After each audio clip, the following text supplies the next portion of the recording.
include blood sugar changes, gas, dizziness, sore throat, and cough. These are not all the side effects of Creon. You can learn more at 1-800-633-9110. Before your appointment, visit creoninfo.com. That's CREON info.com. Air Comfort Service, heating, cooling, and insulation. Weather. Thanks to our cool front of yesterday, the northwest flow is back. It's a little breezy. It's 78 for the high with a mix of clouds and sunshine, though the emphasis going on more and more sun. Nice evening. Partly cloudy skies, 62 for the overnight low. Tuesday, sunny and nice, 81. Wednesday, sunny and 84 degrees. Nothing more than a pop thunderstorm Wednesday afternoon. This is 97.1 FM Talk. Chief Meteorologist Dave Murray. This hour of the Mark Reardon Show is sponsored by Gamma Tree Experts. Your trees deserve the best care. Call Gamma Tree Experts. This is the Mark Reardon Show on 97.1 FM Talk.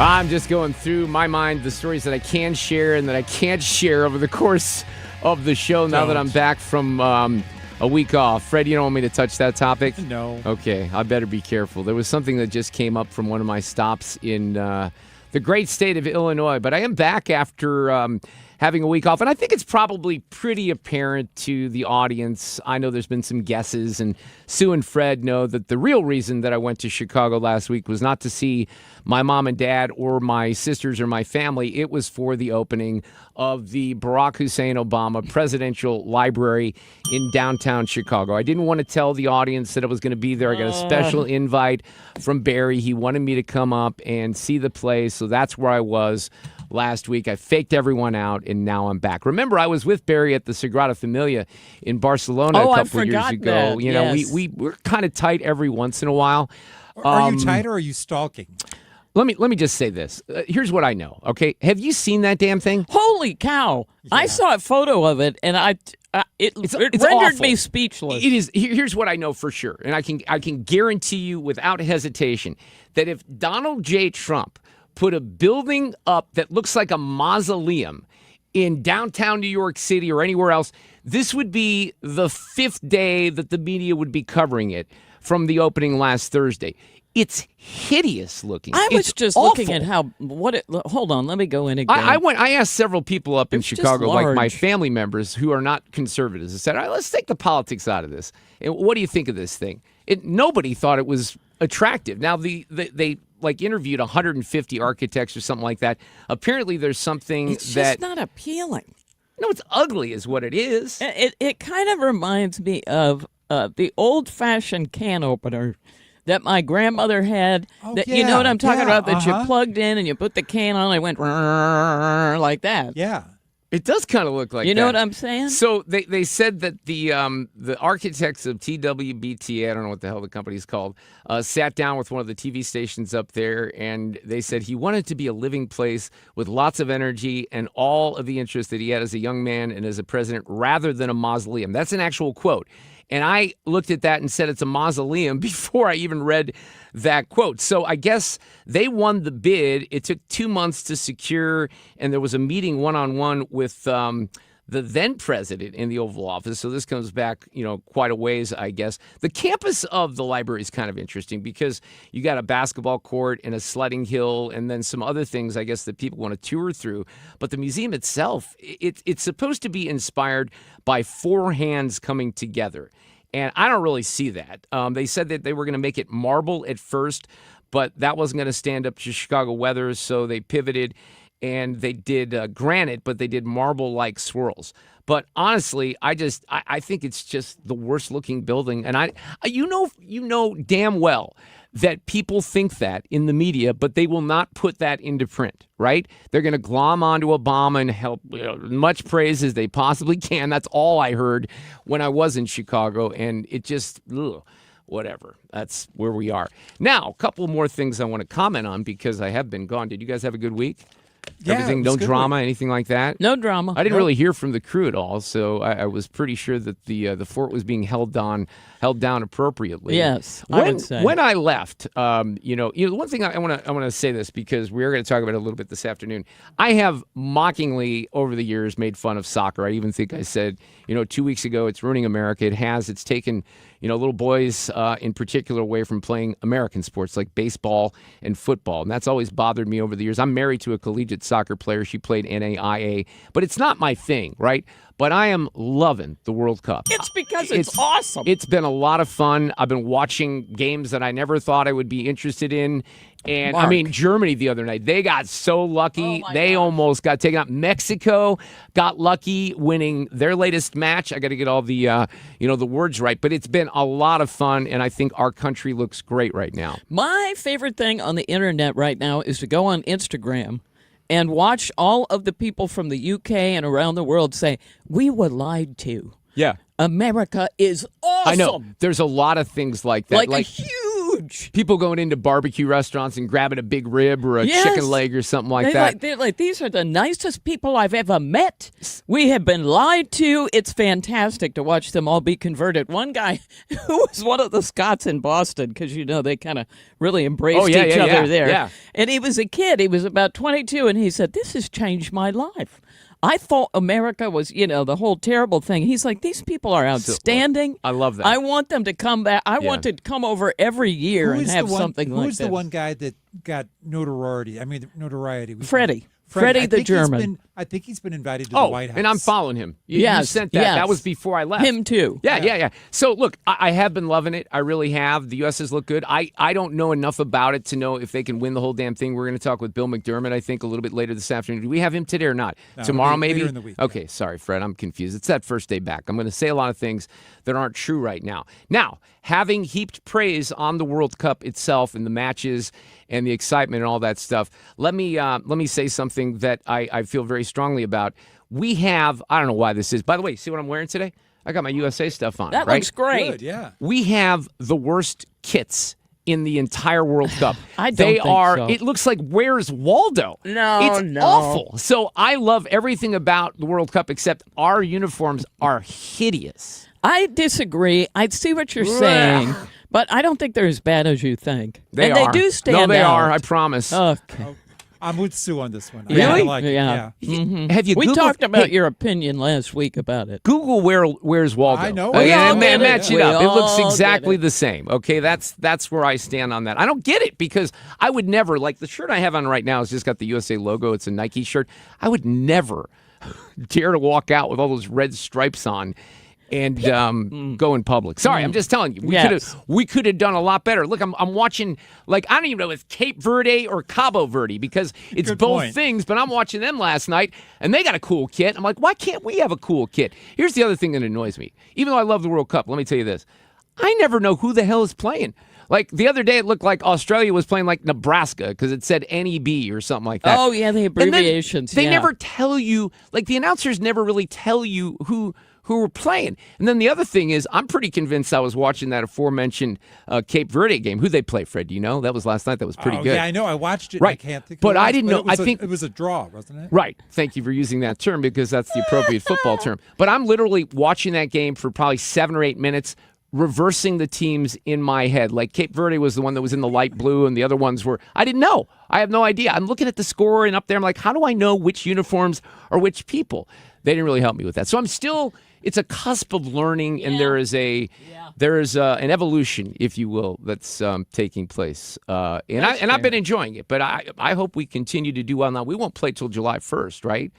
That's next Tuesday? This Thursday. we've got a Thursday, game. whatever day. Oh. Yeah. This Thursday? It's our third game in this opening round. Shows what I know. I have no idea, clearly, what I'm talking about. So let me just tell you one thing about the Chicago trip that was mildly amusing, entertaining, and you guys will be able to relate with this. We got Josh Hammer coming up, by the way, in just a couple of minutes. We got a full show this afternoon. I'm looking forward to Sue's News, having not done it for a while. But we did go up, and I visited with my mom and dad and my sister and some of the family members. And Alexa is crocheting right now. That's kind of her new thing. So we get on the road yesterday morning Saturday, because I came back Saturday. Ironically, my son, who lives in Chicago, was coming back from Houston, where my other son lives. So we were trying to coordinate a little visit with them because we're going to kind of cross paths. So we get into the car, 7:45. I needed gas, so there's that Wally's up in Pontiac, Illinois. Yes. And I actually did something smart. I didn't crank on the Diet Cokes real early. I waited until I was in the car, but I had to pull over because of the gas situation. All right, so she goes in, and we come back out. We hit the road, and she's like, Daddy, I can't find my crochet needle. I'm like, all right, keep looking for it. So she's looking for it. She's losing her mind, right? I can't find it. I got to find it. Where is it? So sadly, in those moments, you know who I see? You? Yeah, me. So I knew it was torturing her. So I pull off. It was not really safe just to pull off to the side of the road. So I get off on an exit. I pull off. We're tearing the car up and down, right? Oh, no. Can't find it. She goes, I heard it clink on the ground. I'm like, well, that's because it probably clinked on the ground at Wally's. I'm sure that's where it is. So I'm like, I got to do something here, right? So I put Walmart into my GPS. Okay. And it says it's like 5 miles away. I'm like, okay, good. So I keep driving 55 south, and then it takes me off the exit, and then it tries to turn me around. I'm like, I don't want to go to that Walmart. So I finally figured out one in like Bloomington Normal, and I got her the damn needle, and everything settled down. But so when I'm losing something, when I can't find something, I get so obsessed over it, and it makes me so angry. So I saw that coming out in her, and I catered to that, and I got the needle. And by the way, so you probably knew about this and didn't tell me. Thanks a lot. We're coming in to downtown, and all of a sudden, traffic is dead stopped. Yeah, 44 in the sinkhole. Okay, now listen, I had one opportunity, and I took it. I could get off at this ramp and circle back for 2 miles and go on 255, and thank freaking God I did that. Because I came up to stop traffic, and I was in the left-hand lane, but there was nobody coming. I'm like, I'm going off this exit and turning around. And it worked. I bet I saved myself an hour. Wow. What day did you get back? Saturday morning. But, I mean, the traffic was dead stop. There was nothing. Well, maybe there's something else. Are you talking about coming across the Poplar? I wasn't there yet. I was still 7 miles from downtown. Oh, there's a lot of I was right past the 255, 270. Okay. So I was like 2 or 3 miles past that. Yeah. And then no one was moving. Yeah. There's a lot of road work. Yeah. A lot on the Illinois side that can get you. I felt like it was a rare moment where I made a good decision on the road. There at you you. go. And we Look have at just a little side note here. We have a new member of the Reardon Zoo, a little kitten that is unnamed yet. We have not settled on a name, but if you want to check him out, he is adorable. He's a little Maine Coon mix. You can follow my Instagram at Mark Talk. That's where I'm posting on the stories or Facebook stories as well. We're coming back with Josh Hammer. Traffic from the 97.1 FM Talk Traffic Center. Well, that reminds me, 44 is still closed in both directions between the Stan Musial Veterans Memorial Bridge and the Poplar Street Bridge. This is all due to the sinkhole, and they say it's going to be at least another week of that closure. And since we were just talking about road work on the Illinois side, there's new road work today, and it's northbound 255 at Horseshoe Lake. So they've got that, a couple lanes closed there, and it's really caused a delay back through 5570. Also, eastbound 5570, road work on either side of 203 causing a jam, and eastbound 64 is jammed, headed for 157. Now, westbound 40, it's approaching Kings Highway out through McCausland. Then things open up. 70 isn't too bad. Southbound 170 is a slow go, headed for 64.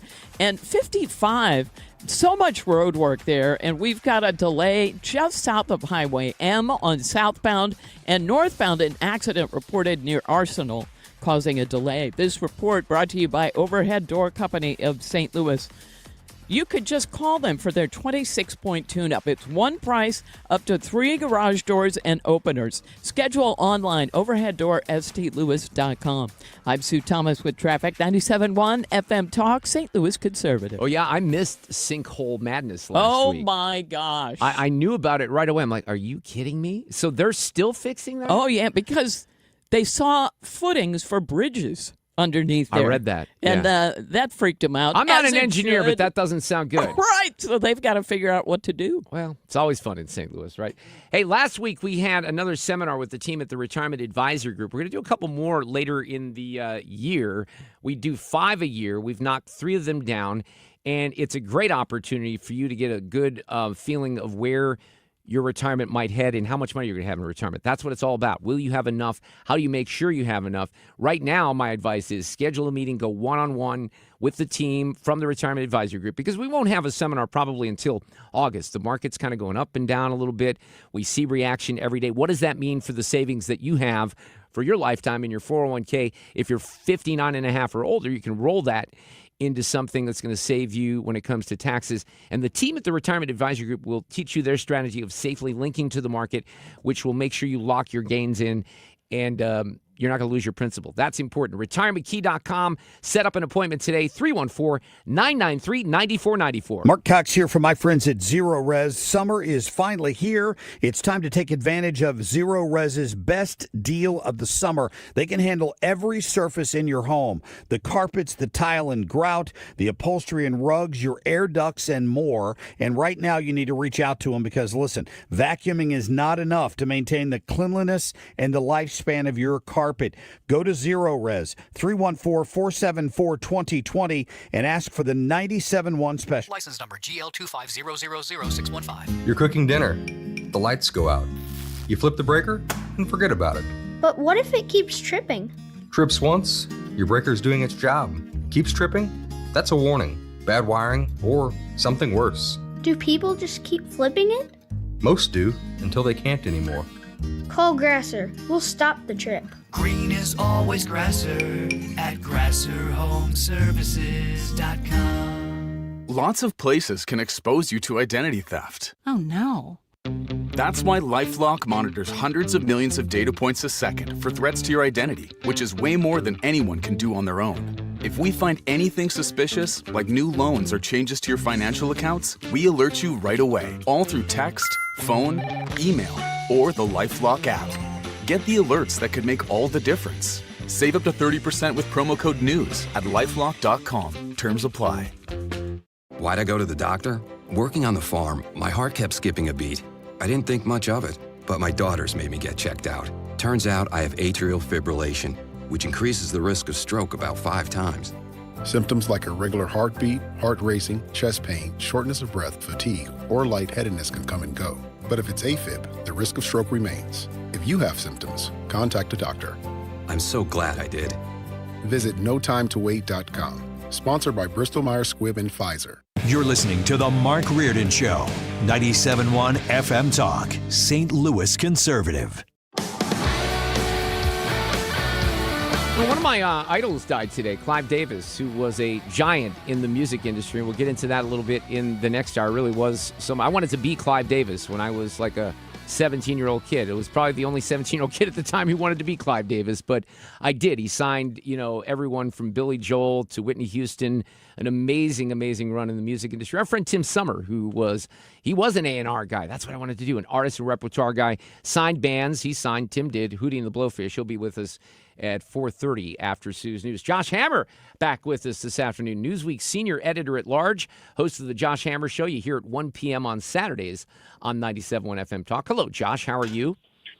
Mark, I am fine as always, my friend. How are you doing? I'm good. Before we get into Israel and Iran and the war, because I know you've written about this, and we talked about this at the beginning of the show, and I was off all last week, but we are just loving, and I know you are too, the reaction from the foreigners coming to the World Cup and just eating up our country and saying, wait a second, I thought America was terrible, but it's not.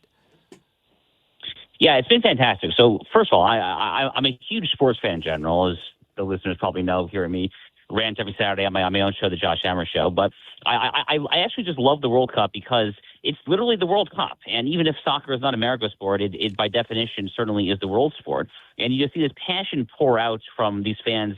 And when you host the World Cup, you see all these fans come to your country and to just unleash that passion. And we have seen that passion not just on the soccer pitch, as our friends across the pond call it, but also just about America. This dude Freddie. I mean, what a sensation! What an absolute sensation! Yeah, we're following him on Twitter. It's a lot of fun. It really is. And I've admit I'm not the biggest soccer guy, but I've been watching a lot of the matches, even things and teams that I never thought I'd be interested in. But it's a lot of fun. So I'm glad that you're writing about that as well. All right. So like I said, I was off last week, and I haven't been optimistic about any kind of diplomacy or a deal working with Iran. How bad is this deal that Trump struck? Mark, the deal is very bad. I'm not going to sugarcoat it. I think it gives Iran virtually everything they want, and we get very, very little out of it. Now, I say that with a couple of caveats and asterisks. The biggest asterisk is that I think the administration's in genuine bind, and I do not envy their position. Now, this easily could have been handled by handling the entire conflict in a few different ways. What I was saying on my show and my column and everything was, you went in there, you got to rip this Band-Aid off ASAP. If you're worried about escalating gas prices, inflation, the way to do that is to actually achieve your objectives by using overwhelming force and get this thing over as soon as possible. That didn't happen, and we prematurely called a ceasefire and then spent basically twice as long trying to negotiate on the actual war itself. And when you give off desperation, the enemy smells blood, and that's how we arrived at where we're at today. And I think it could have been handled, but despite that, again, the administration faces the tough reality of tough approval ratings, tough poll numbers. Some of Trump's approval ratings are now in the 30s. Inflation now coming in 4.2% month over month. It's the highest in at least 3 years. So they're in a tough spot, and I don't begrudge them trying to basically just punt this thing desperately until after the midterms. The obvious problem here is that Iran's not going to let you do that. Right, because I agree. you're not dealing with rational people. You're not dealing with people who, like me and you and other Americans and other Westerners, look at carrots and sticks and respond to incentives and behave in a genuinely rational manner, because these are not rational people. They're apocalyptic Islamists there, and it's bit us in the butt before, Mark, and I fear it's going to bite us in the butt yet again here. Josh Hammer with us. So you wrote about this. You said, look, there were 4 clear goals: truly free Strait of Hormuz, an end to the funding of the proxy network, an end to the ballistic missile threat, and then finally, obviously, the highly enriched uranium, or some sort of resolution of the nuclear issue. And in this deal, there really isn't any of those things that gets ticked off. I mean, I don't know if the strait is open or closed. It was closed yesterday. It's open. I can't keep track of what's going on there, but that's a key part of this. And it's confusing to me as a pinnacle of this deal that Trump wouldn't make sure that absolutely is open and that traffic is flowing through there. But it seems like we don't have the ability to do that yet.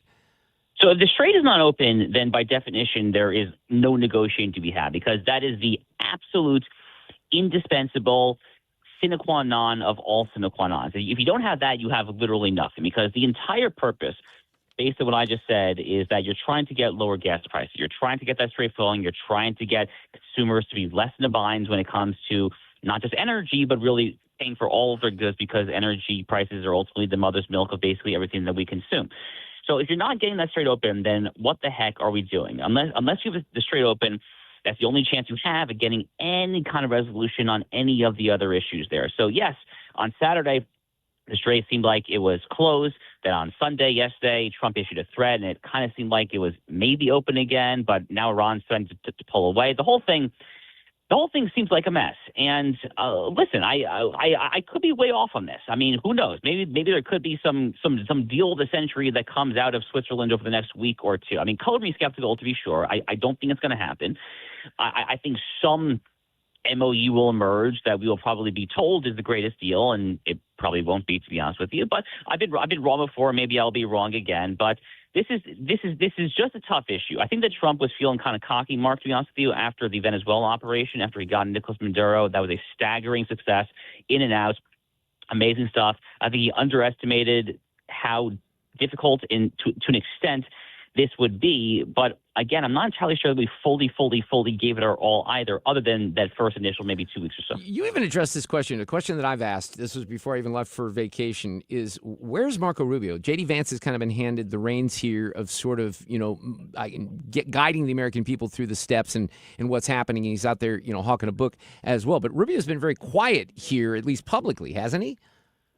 He has. And the rumors, the leaks from Axios and a lot of other reporters, is that there were at least 3 prominent voices of dissent on the MOU inside the administration. The 3 voices were apparently Marco Rubio at State, Pete Hegseth at the War Department, and John Ratcliffe at the CIA. Apparently Ratcliffe actually specifically told the president, the vice president, and others that based on American intelligence, we do not expect Iran to keep their word when it comes to the nuclear issue, or frankly anything for the matter, because that's what they do. So Rubio, we can surmise, does not support this deal. So that is point one. Point two, is that I think that there is politics involved here.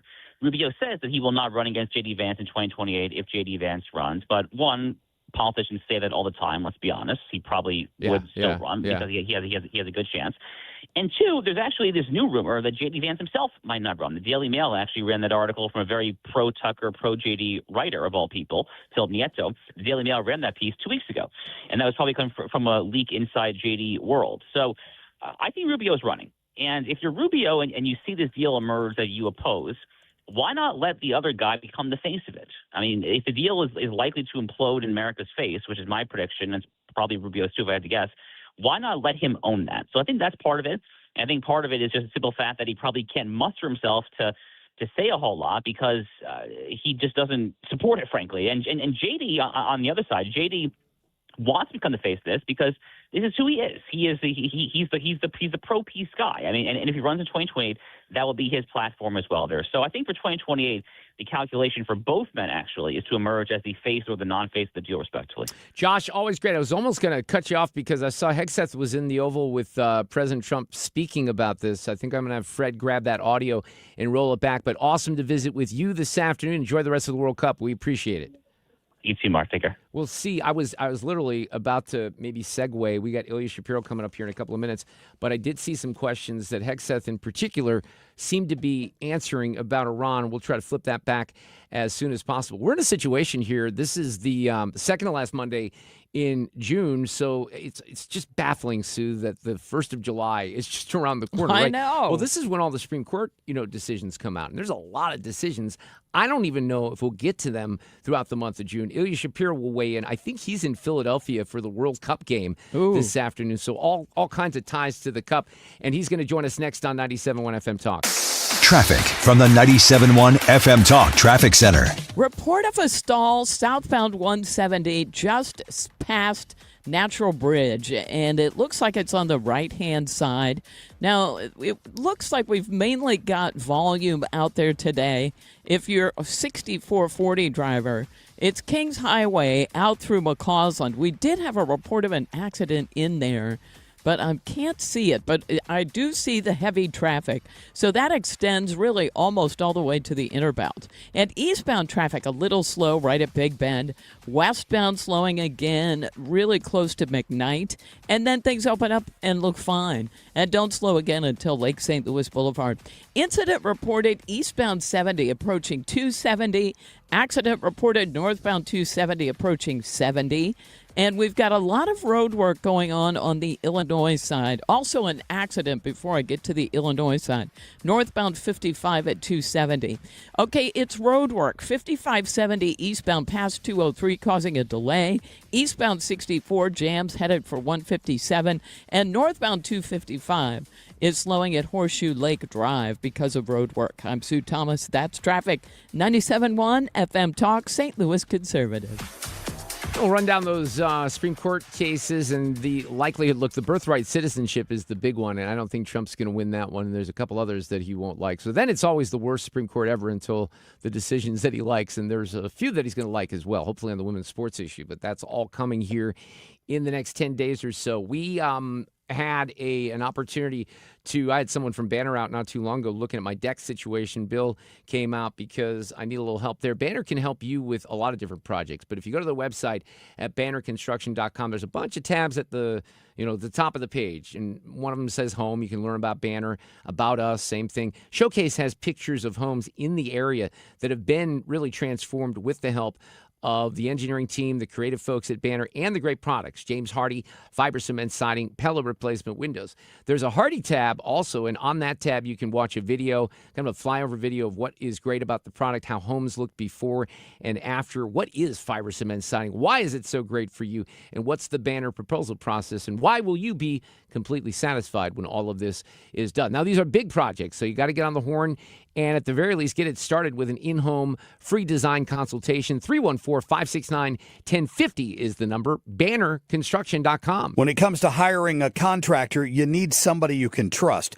It's Mark Cox, and I want to tell you about my friend Curtis Carell of the Carell Roofing Company. Curtis fixed my roof. It was after a major hailstorm. He came the same day, got up and inspected it, and from start to finish, from having the adjuster out, pointing out what he thought was wrong, all the way until it was done. It was a fantastic experience. And that's not just my experience. I have coworkers here at the radio station who've also used Corel Roofing Company, and a lot of my listeners have taken my advice, and I thank you for that. Curtis goes the extra mile. He just sent his crews out to Kansas City. They got additional training on working with insurance adjusters, making them more likely to get approval on your case. If you've been denied, call Corel Roofing Company and get Curtis on the case. He's going to do a good job for you. More than 20 years of experience in the roofing industry, and you can take that to the bank. Call him at 314-222-9529 or CorelRoofingCo.com. It's time for a $98 AC tune-up. 3:33. This portion of the show is sponsored by Jerry Kelly, heating, air conditioning, electrical, and plumbing. Celebrating 250 years of freedom and 25 years of 97.1 FM Talk in St. Louis.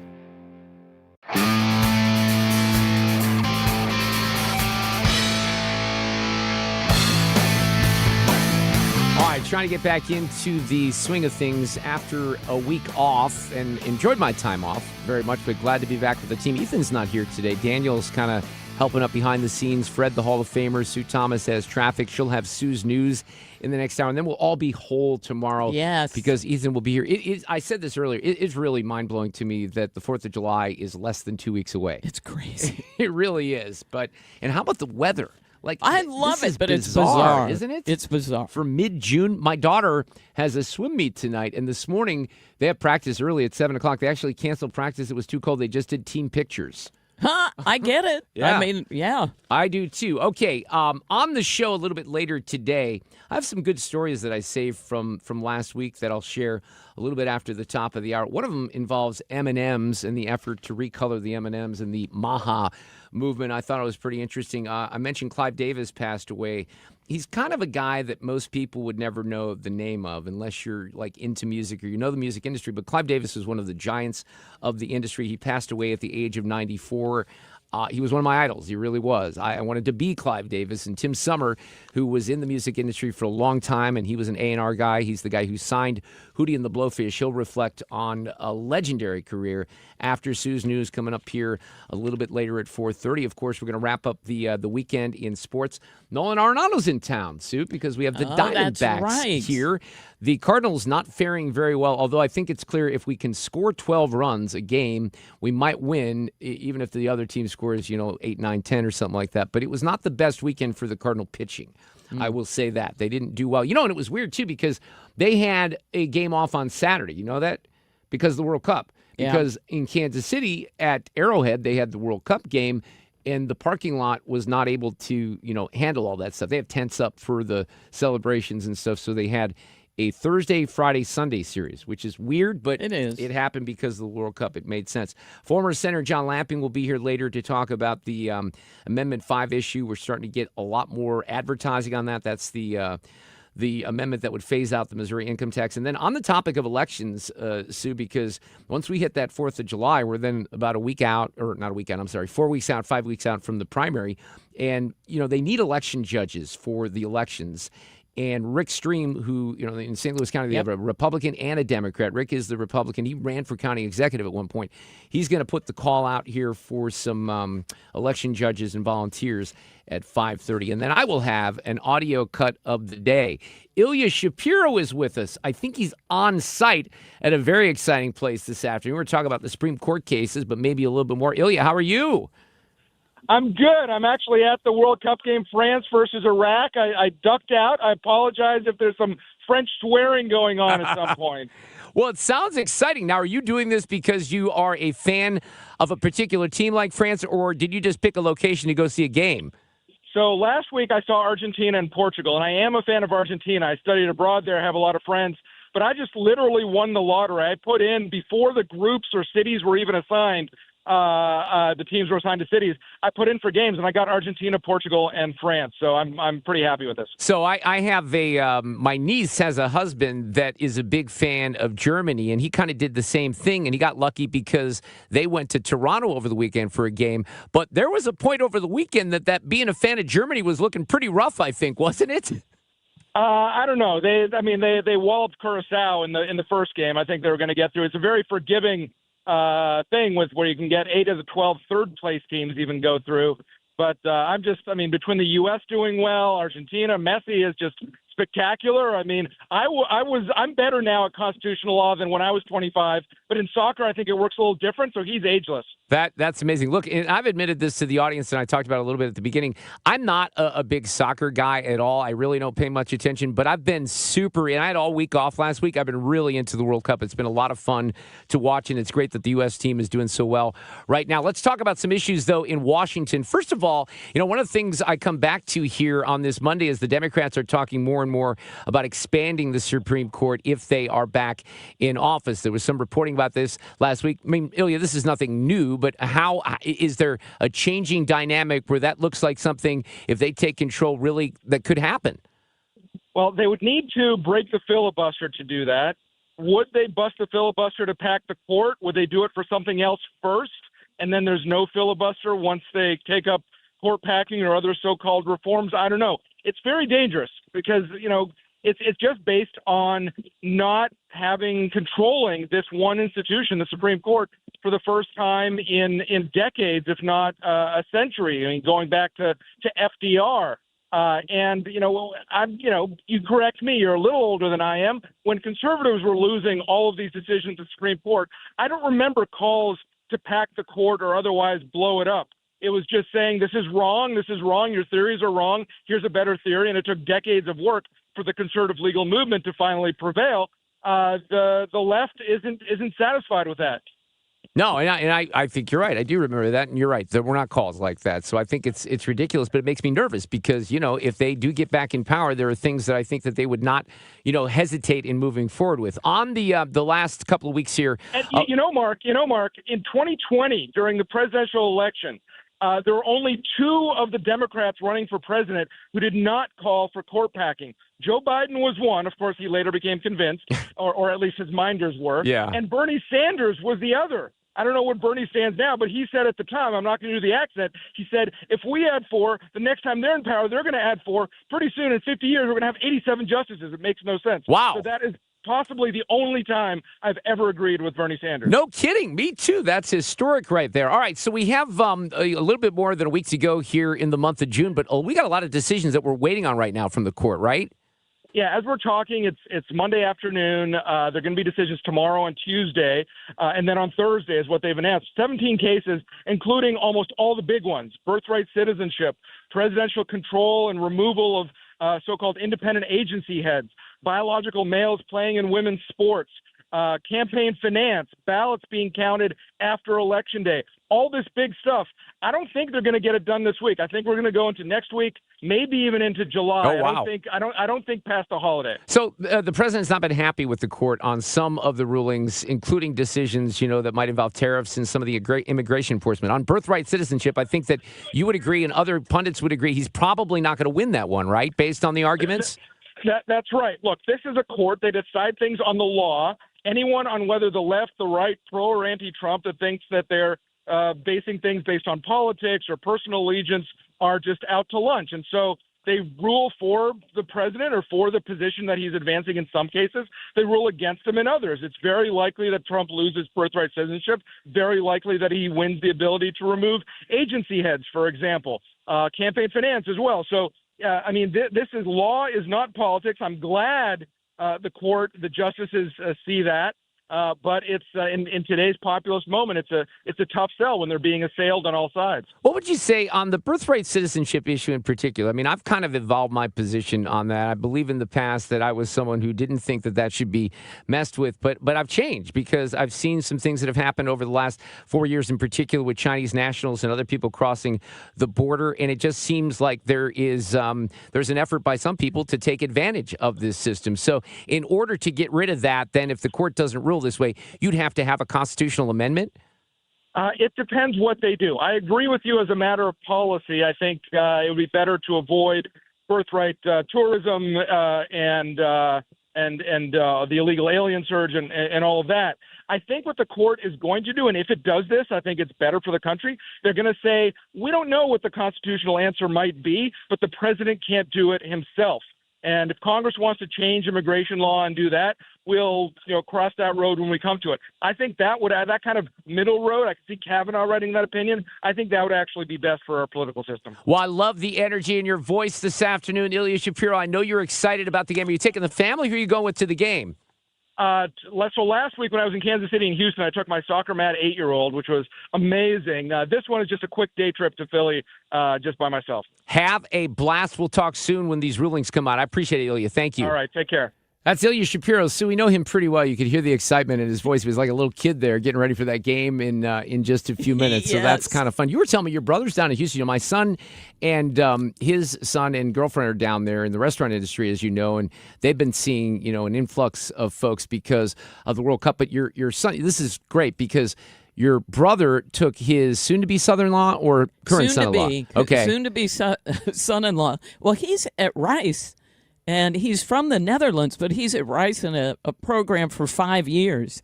And so it just randomly, it ends up that the Netherlands are playing in Houston. Yeah. So how about that? So right? Jeff gets tickets, and they all went. And Jeff's like, "Oh man, I got to get some orange." And have you seen the video of all the Netherlands guys jumping? They have a song that they do in the I don't streets. know if I've seen that. Oh, I'll send that to you. It's crazy. Yeah. So I had one of the people I visited when I was in Chicago is my niece Courtney, who just had a baby like 8 weeks ago. I had two nieces that had babies. One had twins, and the twins weren't quite ready to get together with us. It's a little overwhelming. But the Beckham, a little girl, is my. What would you say? Like, is my niece's daughter? Is there like a niece's daughter? It's your great niece. Okay, we'll call it that. But her husband, JD, huge soccer fan. Courtney and her sister played soccer. It was all about soccer when they were younger. But JD and his dad and I think a brother, they randomly picked Toronto to go to a game. And his number one team is Germany. And same thing, lo and behold, he got lucky because Germany was playing in Toronto. Although I watched that game over the weekend, and Germany's kind of lucky. I think that they advanced. Same thing with Mexico. Look, these games are sometimes a little bit on the margins, and you have these own goals and the headers. And again, it's not my thing. I don't know enough about it. I don't know if I said this earlier. I will state it right now. I don't think I did say this in the open. You could lock me in a room. You could lock me in this room right here, right? Yes. And you can say, okay, Mark, you can get out of this room and live the rest of your life if you can explain offsides in soccer. Oh, my gosh. I would never get out. No. I'd be in here for the rest neither. of my life. I have no idea. I've tried to understand it. My wife's tried to explain it to me. The announcers have tried to explain it to me. I've seen them, kind of slow down frames, and they've reviewed things. No clue. I have no idea. Hockey, not that hard. No. I get what offsides is. Football, soccer, football. Sorry, no clue. Traffic from the 97.1 FM Talk Traffic Center. On the roads, we've got so much construction on the Illinois side. I will get to that. Westbound 70 out of downtown looks okay. It's a little slow at Wentzville. Eastbound slowing right at 270. Southbound, some moderate volume from Olive down through Doherty Ferry. Now, eastbound 64 is slowing as you approach, well, I'm going to call it east of Lindbergh through Big Bend, with westbound at Kings Highway through McCausland, southbound 270, especially slow at the Clayton Road overpass, but also just as you approach Gravois. Accident reported on southbound 141, and this one is as you head on down toward Winding Bluffs Drive. Ooh, there's a jam behind that. 55 slowing northbound at 270 due to an accident there. Now, on the Illinois side, eastbound 64 jams on either side of 255. Construction on eastbound 5570 past 203 causing delays. I'm Sue Thomas, and that's traffic. 97.1 FM Talk, St. Louis Conservative. 97.1 FM Talk in action. It's Mark Cox. Our friends at the USO Missouri are looking for volunteers. From Lambert Airport to Fort Leonard Wood, volunteers help provide comfort and support to those serving our country. Learn more at missouri.uso.org. Lawn from good to great with my friends at Lawn Enforcement. I'm talking expert lawn care services to keep your lawn in order. And here's what they'll do for you. Anybody can mow your grass. At Lawn Enforcement, they want to enhance your property. They'll do the mowing and the trimming. They'll fertilize and implement a weed control program and erosion control, which includes retaining walls if you need it. They can landscape. They can design and install your flowers, your shrubs, your trees, all of your hardscapes.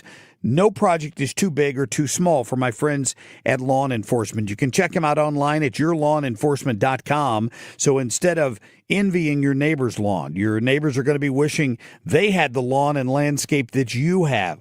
Go ahead and enjoy your space. Be proud when you entertain your friends and your family. They've been in business for over 30 years. Be sure and tell them Mark Cox sent you. Go to yourlawnenforcement.com. Hi, Sandy. What's that? I'm reading up on this Amendment 4 on the August ballot. What's 4? Amendment 4 absurdly creates a new un-American minority veto power, but only for ballot issues that we citizens put on the ballot. Don't they say it'll protect conservative ideas? Truth gets in the way of their story. Amendment 4 would mean as few as 5% of the most liberal statewide voters in one congressional district could veto any good conservative idea or reform, even when a big majority supports it. That does sound un-American. How did that get on the ballot? The politicians put it there, and it would empower a small minority of liberals. They could stop funding for police, stop tax cuts, or any other common-sense conservative policy we support. Only 5%? One district? That would make it nearly impossible to pass needed reforms or rein in politicians. Yep, Amendment 4 is a misguided power grab by politicians. I'm voting no on Amendment 4. Right. I'm not giving up my constitutional rights. It's a hard no on 4. Paid for by Missourians for Fair Governance. Don't let tax refund worries hold you back. File now with TurboTax on Intuit Credit Karma. They'll find every credit and deduction to help you get every refund dollar you deserve, or your money back. Start filing today in the Credit Karma app. You're listening to The Mark Reardon Show on 97.1 FM Talk, St. Louis Conservative. As I was wrapping up with Josh Hammer a little earlier in the hour before we welcomed Ilya into the fray, the president was doing an event at the White House, and then he did end up taking some questions. And I tried to switch over and catch this live, but here is the Secretary of War, Pete Hegseth, on the situation with Iran right now. You don't have the situation we have now, a position of strength where Iran's going to give up their nuclear program without midnight hammer, which no other country on planet Earth could remotely conceivably pull off that from start to finish, 37 hours back and forth. Iran never saw it, and every munition, precision munition that only we make, hit exactly where we wanted it to. And they knew we were coming, and they could do nothing about it. And they could do nothing about it with their air defenses, which are even further now degraded. And that's what everyone misses in the press, and the president's right to call it fake news, because the overwhelming military victory that has been had over Iran is what has set the conditions for them to be at the table with our negotiators. And we will ensure, whether it's through a deal or through the War Department, that they never get a nuclear weapon because of this president. Right? All right, look, there are a lot of people that are pushing back on this from the conservative side. I love Sue. I think you're a fan of Douglas Murray, too. He's a very deep thinker. He's written a bunch of books, and, he's kind of ripping this right now. One of the reasons is just because of you don't even have to be someone who is educated or an expert on geopolitics. You just have to know that Iran is a country that you cannot trust at all. So one of the things that Douglas said is that in the MOU, that's what they call it, the Memorandum of Understanding, that, we talked about this with Josh Hammer. The one thing that was most important is that the strait be open. And, it really wasn't over the weekend. And one of the things that Douglas Murray says is the trouble is that the Iranian regime has for decades used that to blackmail the world. So this is what they do, and they've messed with Trump before, even in the first term. So why they would completely fall back and not even respond to that situation in the strait would be mystifying, which is, by the way, why they did. And they kind of tried to close it down. But it's really... I can tell you a terrible joke that somebody sent to me, and maybe some folks will get it, but I'll say it anyway. And you, for those of you who get it, you get it. For those of you who don't get it, I'm not going to explain it. Someone on Twitter said the Strait of Hormuz has been opened and closed more times than a Grindr app at a Republican convention. So I'll just kind of leave it at that. I thought that was kind of funny. But he rips this from a variety of perspectives. Douglas does, because he says one of the aspects, and really the second part of the deal, is the suggestion that the agreement would allow all this money to enter Iran. Now, you have J.D. Vance, who's sort of confirming and denying this. Iran would get access to an inflow of funds worth somewhere in the region of $300 billion within 2 months of striking the deal. So why are we doing that? Some people have said that this is a reconstruction fund, but he says that will not come from the American taxpayers, but rather investments from various Gulf countries. Clearly, the Iranians want that to rebuild a lot of their infrastructure and things, but that's a lot of money that we're talking about there, right there, $300 billion. And what Douglas Murray points out is whatever the source of the funds, payouts to Tehran have been tried before, and the results were disastrous. And Trump knows that. The other part is obviously the highly enriched uranium. And we've been trying to get this for a long time. And as Douglas says, if the remainder of the regime has come to the negotiating table in order to give up their residual fissile material for good, that would be one thing. The enriched uranium, which is believed to be buried deep underground at facilities at Fordo and Isfahan and other sites, would need to be manually removed. If an agreement can be reached to extract that uranium in order to ensure that the sites do not leak and that the regime cannot start its program, then Trump could boast of a victory. The problem is that's not what we have right now, right? Because there's a promise from the regime that they will not restart their nuclear weapons program. Trump's repeated, this administration has repeated over and over again, we will not allow Iran to get a nuclear weapon. Well, unless you go in and you get the highly enriched uranium, you're not preventing that. And we obliterated that last year, but apparently we didn't. You have in this piece by Douglas pointing out that in the early 2000s, you have a fatwa, a religious ruling that opposed the development, creation, or use of nuclear weapons, but that's never been anything that they've stuck to. So I think this is problematic. I think Trump's impatient. I think he wants things to be done. If the Iranians want more military power to blow them out of the water, I think messing with the Strait is the right thing to do. But I'm confused by the deal. I'm confused by the fact that is the war over? Is the war not over? I'm confused by the notion that gas prices are going to plummet because I paid $95 in central Illinois on Saturday afternoon to fill up my gas tank.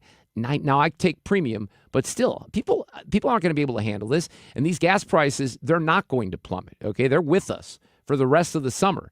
That is pain on the American people that seemingly is being ignored by the administration. So I'm confused by the deal. I don't think it's going to hold.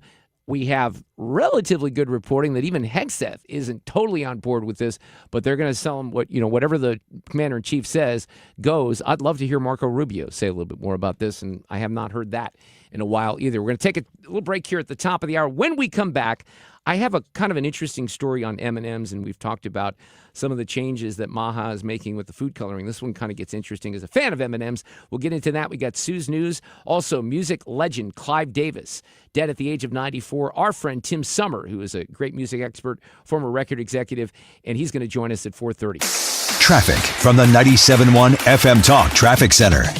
On the roads, we've got some issues out there. There is a slowdown on northbound 170 headed for 70. It's also slow at Airport Road. Southbound, some moderate volume headed for 64. Now, westbound 70 out of downtown is fine until you get to an accident approaching 370. Then things open up a little slow at Wentzville. 64 is Kings Highway out through 170. And then even a little bit at McKnight. And then it opens up and slows at Lake St. Louis Boulevard. Southbound 270, moderate volume approaching Olive, and again at 44. 55 looks okay, at least at this hour. But when you get south of Barnhart, it slows in the construction zone. And on the Illinois side, 5570 eastbound jamming at 203, 64 jams at 255, and northbound 255 is slowing at Horseshoe Lake Road due to road work. I'm Sue Thomas, and that's traffic. 97.1 FM Talk, St. Louis Conservative. It's time for a $98 AC tune-up. Honey, I found the one. Oh, I thought I was the one. Oh, you are, but this one's certified, background check, shows up on time, and can install all the ceiling fans. Heating, cooling, electrical, and plumbing. Trusted pros who do it right. GameDay.com. Right before I left for my stretch off last week, we had a great visit in the studio with Matt Lawrence from Game Day Men's Health. And if you'd like to start feeling like yourself again, guys, this is the way to start your journey with Game Day Men's Health. They have a free consultation out in Chesterfield or O'Fallon. You'll meet with Matt and the staff. They're going to guide you, talk about what your goals are, your medical history. There's no pressure at all. There's education, right? Then they do blood work, and they're still offering you this free visit, the blood work. The results come back in 20 minutes. Then they'll come up with a plan based on what your needs are. Maybe it's testosterone replacement therapy. Maybe it's something that involves peptides and vitamins, medical weight loss, GLP-1s, and microdosing GLP-1s. They have anti-aging and longevity solutions for you. And then sexual wellness and ED and really things that work.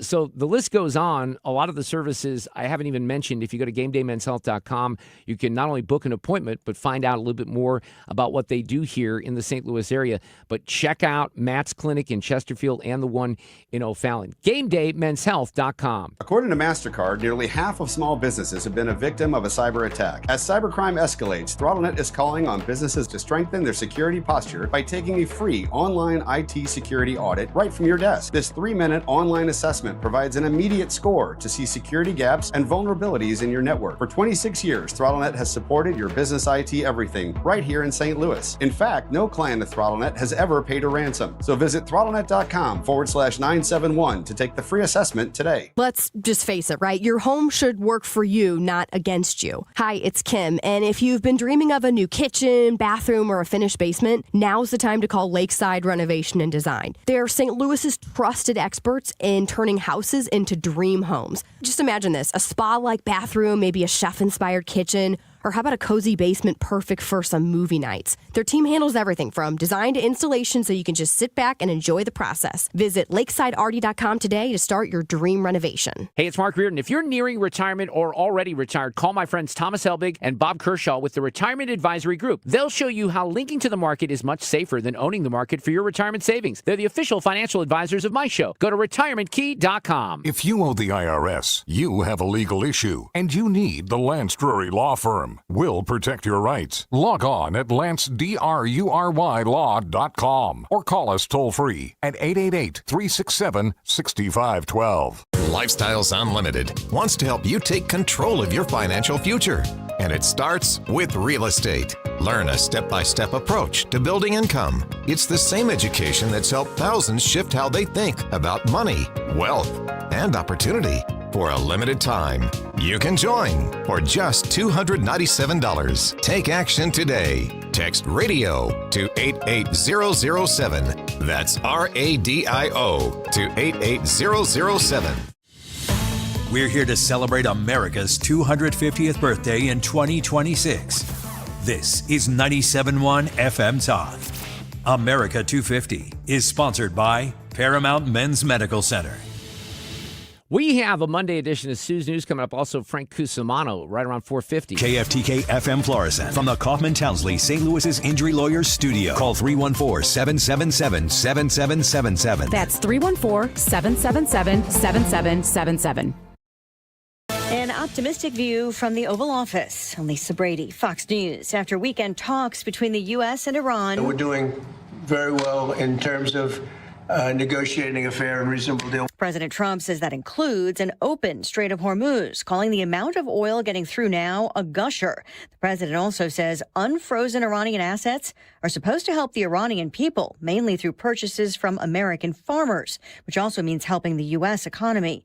He says the money is not to be used to help rebuild the Iranian military, telling reporters, if Iran doesn't live up to their agreement, or if they're not behaving, I will do what I have to do. The U.S. Treasury issuing a 60-day license waiving sanctions on Iranian oil as part of the interim agreement with Iran, allowing sales and imports into the U.S. But Vice President J.D. Vance, who was part of the weekend talks in Switzerland, says Iran will only reap the benefits of a deal if there's continued progress in the talks on a final nuclear deal.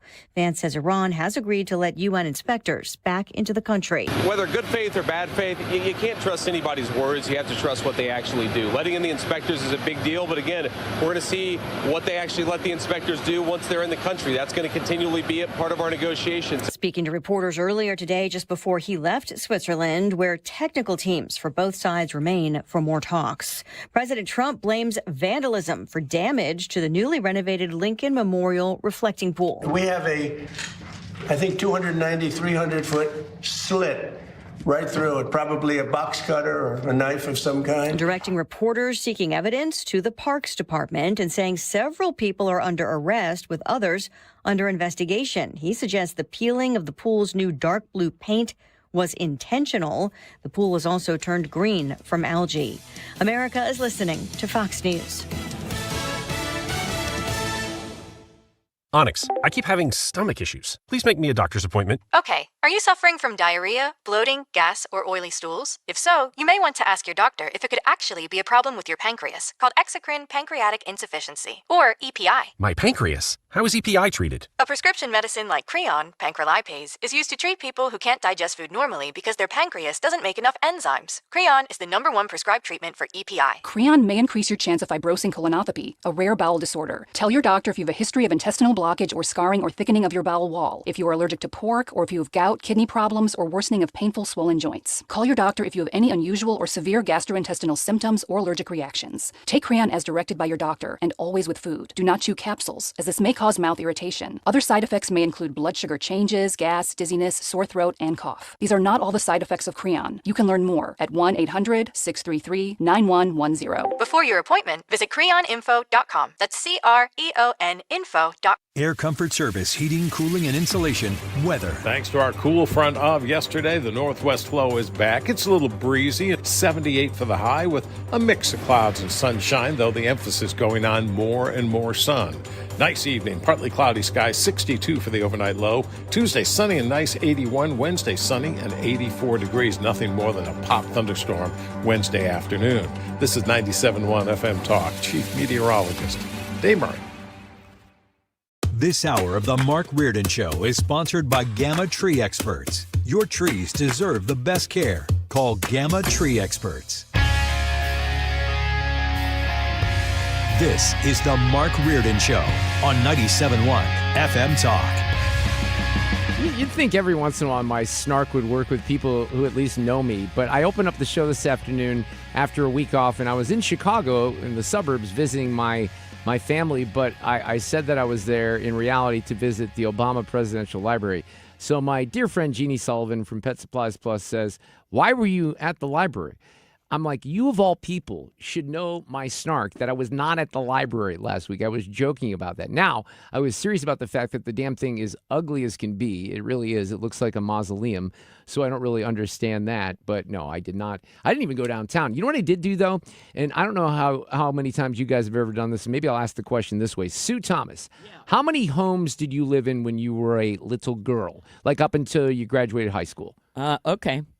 1, 2, 3. Ooh. I would say 3, possibly. That's by the way, that almost sounded like how many licks does it take to get to the center? It was like a 1, a 1, a 2, a 2, a 3. But I don't I remember being in an apartment when I was a little kid, and then we were in a house, and then another house. So and 3. Where was that? Little town in Indiana to begin with, a little town in Ohio, and then Kirkwood in the 70s. Have you ever gone back to visit those locations? Oh, yes. Okay. I saw one, and I believe Mike's quote was, "I think your dad did you a solid getting you out of here." Oh, really? Yep. Yeah. So, Fred, how about you?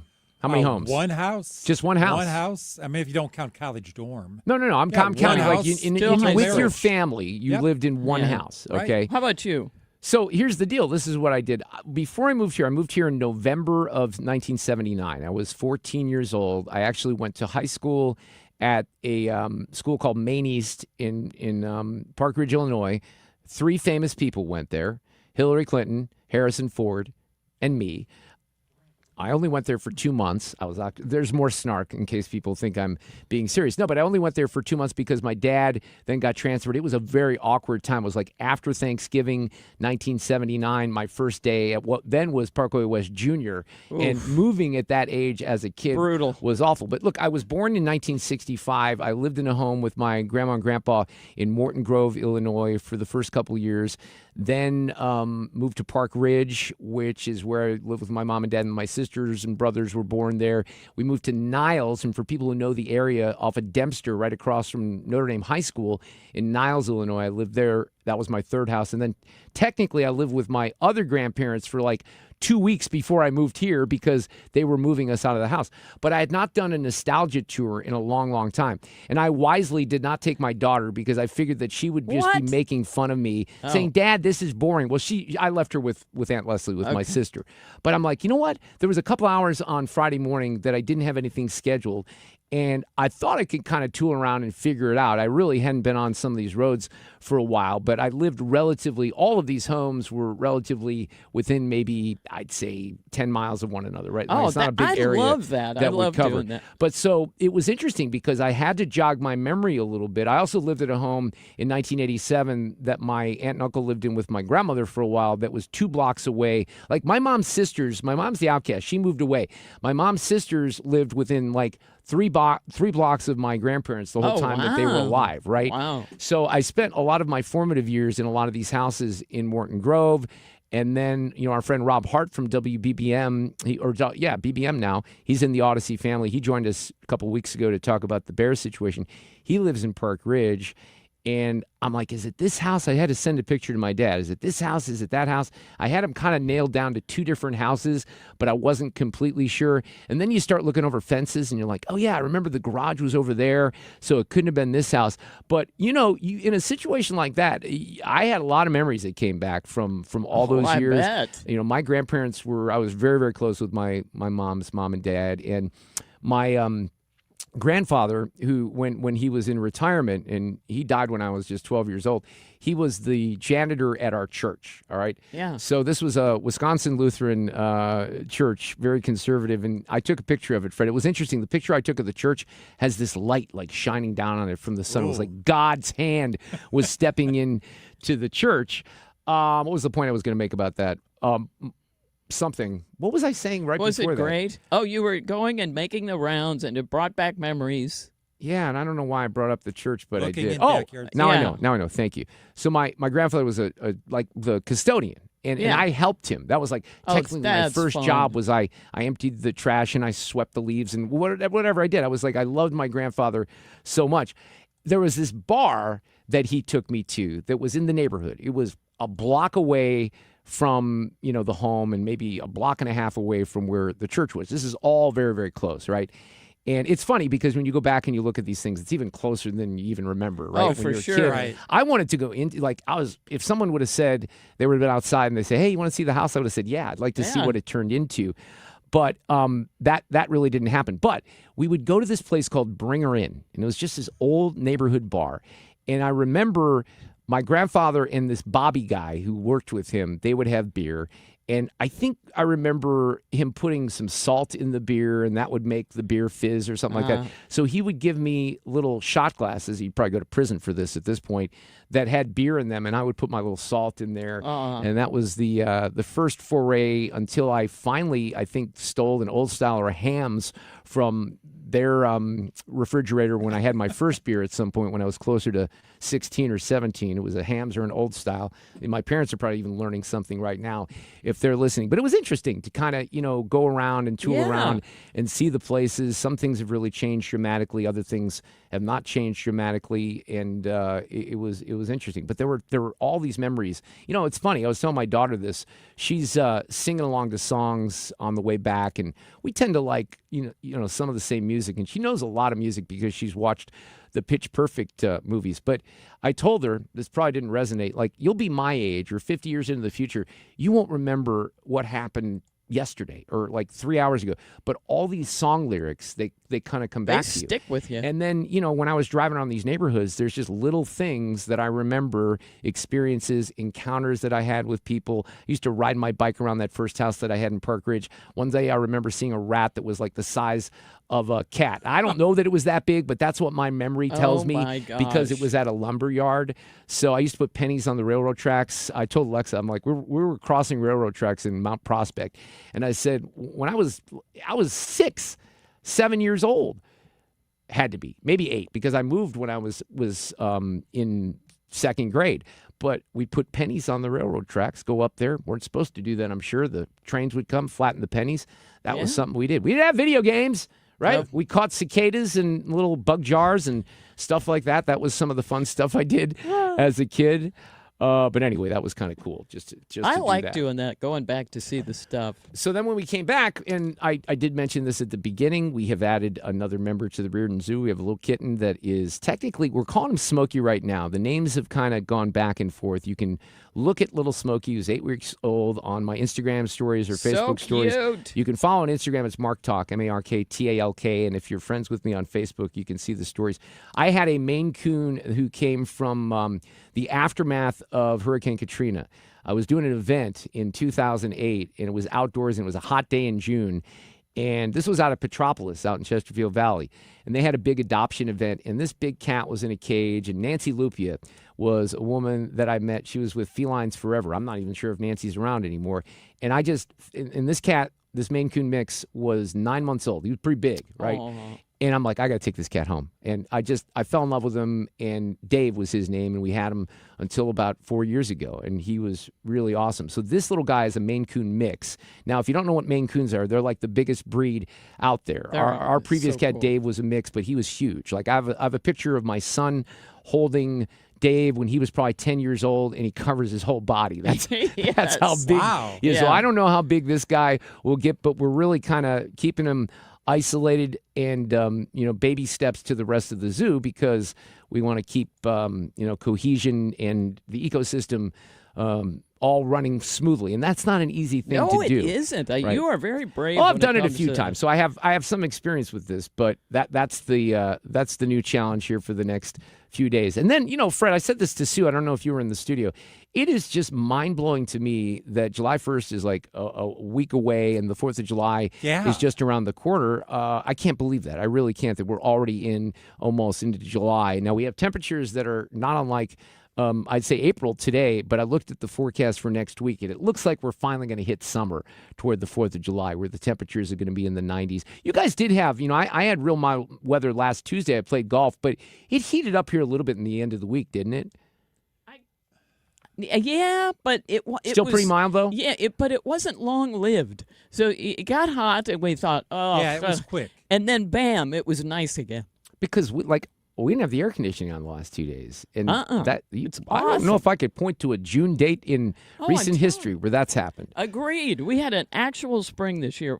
We just forgot what it was. Sue's News is coming up next. After that, Tim Sommer. We're calling him into duty this afternoon. We usually do stuff with Tim on a Friday, and I think we might even do it this Friday. But Clive Davis passed away at the age of 94. He was a legend. We're going to talk about that. Frank Cusumano later in the hour as well. Traffic from the 97.1 FM Talk Traffic Center. On the roads, westbound 70 out of downtown looks pretty good. In fact, all the way out, it looks good. Northbound 170, a little slow at Airport Road. And westbound 64, that's a slow go, but it's just approaching Hampton in pockets out through the inner belt. Then a slow pocket or two west of Winghaven out through the 70 split. Southbound 170 slowing at 64, and it's only moderate volume.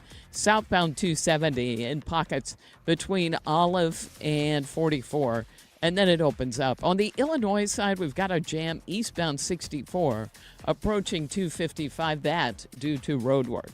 I'm Sue Thomas, and that's traffic. 97.1 FM Talk, St. Louis Conservative. A little breaking news here on the naming of the kitten. So he was being called by the family who had the cat, who was the mom. They called him Thunder. I actually liked Thunder. Oh. And then Alexa wanted to call him Waffles. Yeah, we vetoed that very quickly. but we were tossing names out. One name was Bandit. We were kind of trying to come off of the markings, like he looks a little raccoony, right? But apparently we've landed on Smokey. I'm getting word from the homestead it's here. official? But there's several names. It's Smokey Thunder Waffles Reardon is the full name. So there you go. He's got several names. Sue's News is coming up next. Let me tell you about Michael's Flooring Outlet. I love the team over there. I've worked with them before. I will work with them again. You should trust them with your flooring project because they know what they're doing. They've been doing it for a long time. They have an amazing, amazing assortment of products for you to put into your home. And you can do it, by the way, on a budget, which is something that you can't, always say because these things have gotten so expensive, wood in particular. But if you're looking for hard flooring or even soft carpet, maybe people have gotten away from carpet, they have Mohawk carpeting that is silky soft, that is stain resistant, that's easy to clean. So all kinds of technology. I always say this, in everything that we experience, technology has gotten so advanced. Same thing with your flooring, and they can guide you into specific products that really fit your lifestyle. If you have cats, if you have dogs, if you have kids, you might be looking for something that is scratch-proof for sure, and different features that technology has. They'll make sure you get the right product. And again, you can do it on a budget. IGotFloor.com, 3 great locations open every day except for Sunday in Old Town St. Peter's, in Darden Prairie, and in West County on Olive. IGotFloor.com for Michael's Flooring Outlet. When you're hurt in a rideshare accident, whether you're the driver or the passenger, the questions come fast. Who's responsible? What's next? At Kaufman Townsley, we understand how complicated rideshare accidents can be. We know the insurance companies, and we know how to hold them accountable. We're local, we're experienced, and we'll fight until you get the justice you deserve. Kaufman Townsley. Real people, real results. Call 314-777-7777.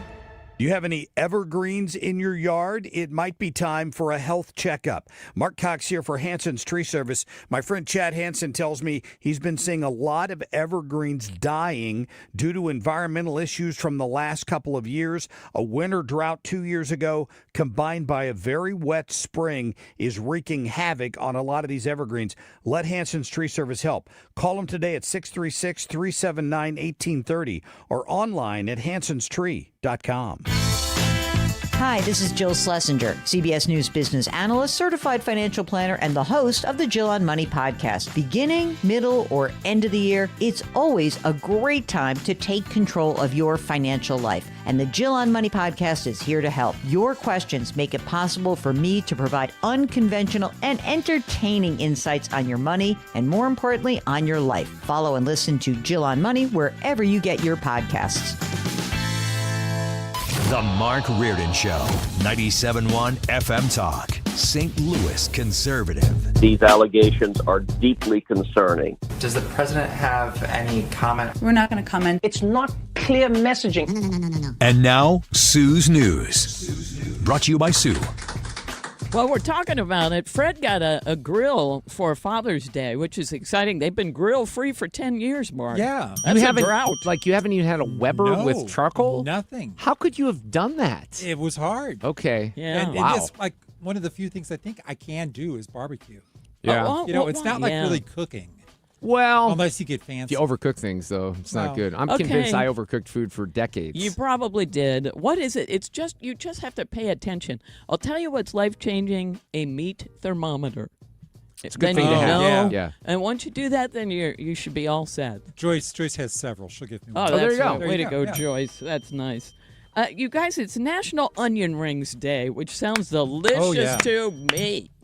One of the places I went to in suburban Chicago, it's legendary, it's been up there for a while. It's like one of those places you can envision the Chicago gangsters hanging at. It's called Hackney's, right? Yeah. And they had amazing food. They got the Hackney burger, and they do this onion ring thing. Not unlike, what's the chain restaurant that does the onion bloom or whatever? Yeah. The Outback. steakhouse, right? But this is legendary too. So we all dug into that the other night. Man, that sounds good. Oh, ranch on your onion rings or not? Oh yes, yeah, me too. Yeah. That brings. Well, I'll talk about that coming up. It's also National HVAC Tech Day. So if you have somebody who comes to work on it, our friends from Jerry Kelly. Shout out to our friends from Jerry Kelly. Thank you. Yes, and it's National Kissing Day. You're supposed to go and kiss anybody from the dog, the new cat, to I've already done someone that. you love. Right, okay. Yes, we've probably all covered that base. Fred and I haven't embraced yet this afternoon. He's missed me from the week off, but we might still get to that. That's true. Okay, on this day in history, 56 years ago, it's 1970. And that is when President Nixon signed a measure lowering the voting age to 18. Congress formalized it as the 26th Amendment a year later. Are you pro or anti that, Mark Reardon? I'd say let's raise it to 28. Wow. Based on the way these kids are these days, let's raise it by 10 years. Fred, what are your thoughts? So what did they lower it to? 18. Okay. It was 21, It was 21, 18? 21. Right. I think 18's appropriate. You do? Okay. Yeah. I think it's a little young. Yeah. And on this day... But you're driving at 16. Well, that's true, too. Doesn't mean you have good thoughts. 42 years ago today, in 1984, this movie came out. Hopefully, I should have given you a heads up there. Ready for on that, your fancy but... curved Oh, screen. this is a good one, though. Here we go. Yeah. Wax on, right hand. Wax off, left hand. Wax on, wax off. Breathe in through nose, out the mouth. Wax on, wax off. Don't forget to breathe. Very important. Oh, Pat Morita. That's a great legend. movie. It really is. It is. Gosh, I Daniel remember San. seeing that. Daniel San. That's right. 1984, The Karate Kid, starring Ralph Macchio as well. I can't believe that was 42 years ago today. I would have to say, and I haven't watched that in a while, but I did see, they did the Netflix show and everything. I bet that one still holds up very well, the original I bet movie. it does. And there's a sweetness to it, even though it's about karate, which it doesn't stay sweet the whole thing. But there's a kind of an innocence to it. So I don't remember his name, but the blonde-haired guy that played the Nemesis, remember Yes. Fred, he married a woman from St. Louis, and he lived here for a while. Yeah, you're right. We had him on. Yeah, we had him what's on. his name? Oh. Well, I could look it up. But okay, look it up. I remember, and then I remember following him on social media, and now I can't even remember what the connection was, but I think the connection was he married someone from St. Louis, and then we kind of found out that he was here. Is he the one that was in the Netflix, reboot of the whole thing? Was it Netflix? He was in that too. What is that one called? Hold on here. Oh, and this is I didn't love it, and I was. Some of it was okay. Some of it was okay. Okay, this guy's name was William Zabka. Johnny Lawrence. Yeah, Bill Zabka. Now, I don't know if he still lives here. I can kind of look him up on the internet, but we did have a chat with him at one point. He was great. Was he nice? Yeah. Oh, yeah. Absolutely. Oh, that's nice. Okay. And 32 years ago today, it was 1994, and MVP Hakeem Olajuwon led the Houston Rockets to the 1994 NBA championship by defeating the Knicks, which is why I bring it up. And it was 90-84. It was a really dramatic Game 7. And at the time, I remember my brother had season tickets, so I went, but I didn't get to see that game, of course. I had to go next year when he didn't have the seats given away to anybody. Like, I'm taking so-and-so. Oh, yeah, there's room for you, but you got to come at this time. Okay, and we talked about it a little bit earlier, how my favorite thing is watching videos on Instagram of how much these World Cup people love America. They're and fun. how they were lied to about how horrible we are. And they were all very serious in there. They're talking about this was just so great, and I can't thank America enough. Well, part of what they loved as far as culture goes, ranch dressing, Buc-ee's. I saw more UK people in Buc-ee's than I've ever seen, and all wearing T-shirts. They'd all buy stuff.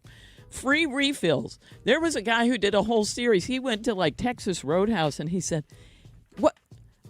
Free refills?" He said, "Normally I walk in, and I think I've got to just sip a little before my meal comes, and then I can drink." And he's like, "Here, I'm just drinking all the soda there is." It's just adorable. I mean, look, we've all been overseas even recently. It's different here, right? Yes, I love it. But it is. that is culture shock in Yes. epic proportions, and I love that they're having fun with it. I do too. Now, the other thing they got to see, like the Netherlands and those teams, got to have Texas barbecue. Oh, and it is good to watch some of the videos. Now, of course, I feel sorry for them because they're headed to Kansas City and they have to eat the stuff with the sauce. You can argue with me about that, but Kansas City is not as good as Texas. I always thought that Kansas City was pretty good, but this goes back decades ago. And, the competition between St. Louis and Kansas City is strong, but I might think we have the advantage now, We right? totally do. Yeah. If you can't make barbecue taste good with just rub and you have to pour sauce on it, then it's not as good. Wow. That is my You got some personal strong opinion. feelings I got here from strong Sue. feelings. I don't know if I can challenge that. You're gonna have to show me rub. Well, now that Rub you have a is- grill, right? Yeah. By the way, Right, I know. what did you get? What kind? Yeah. You know, it came from Amazon, so I'm not sure.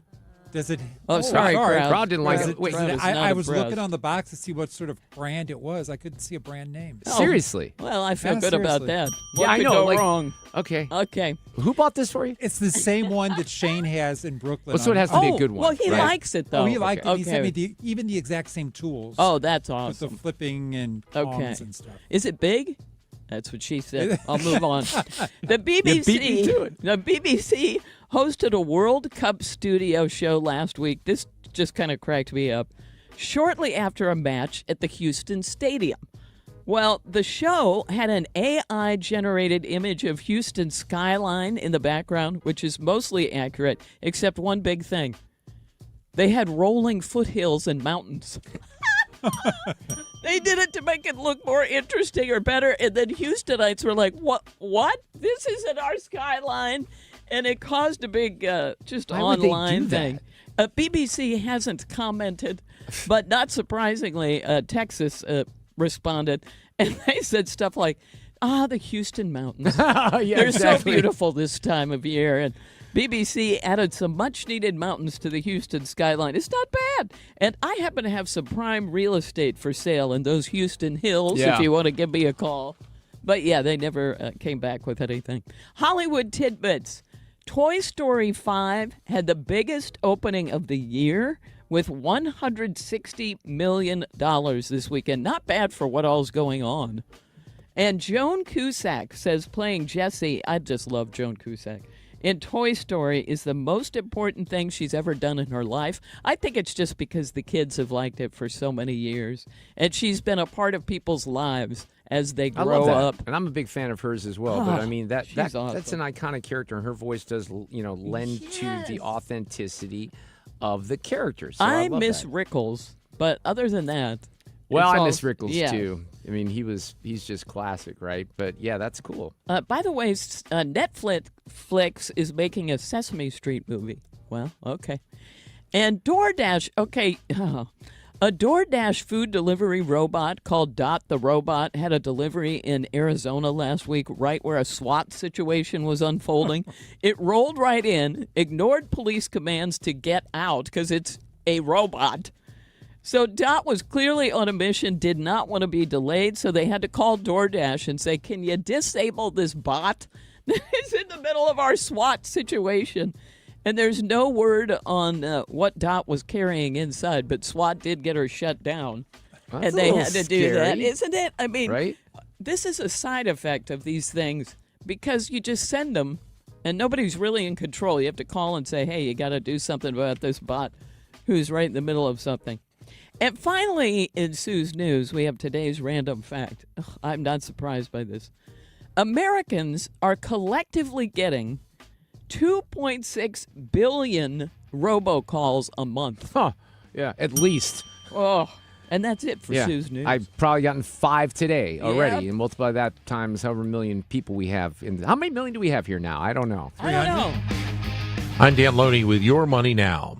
Wall Street started the week with mixed results. The Dow picked up 148 points, ending the day at 51,712. NASDAQ fell 351 points. The S&P 500 was down 27.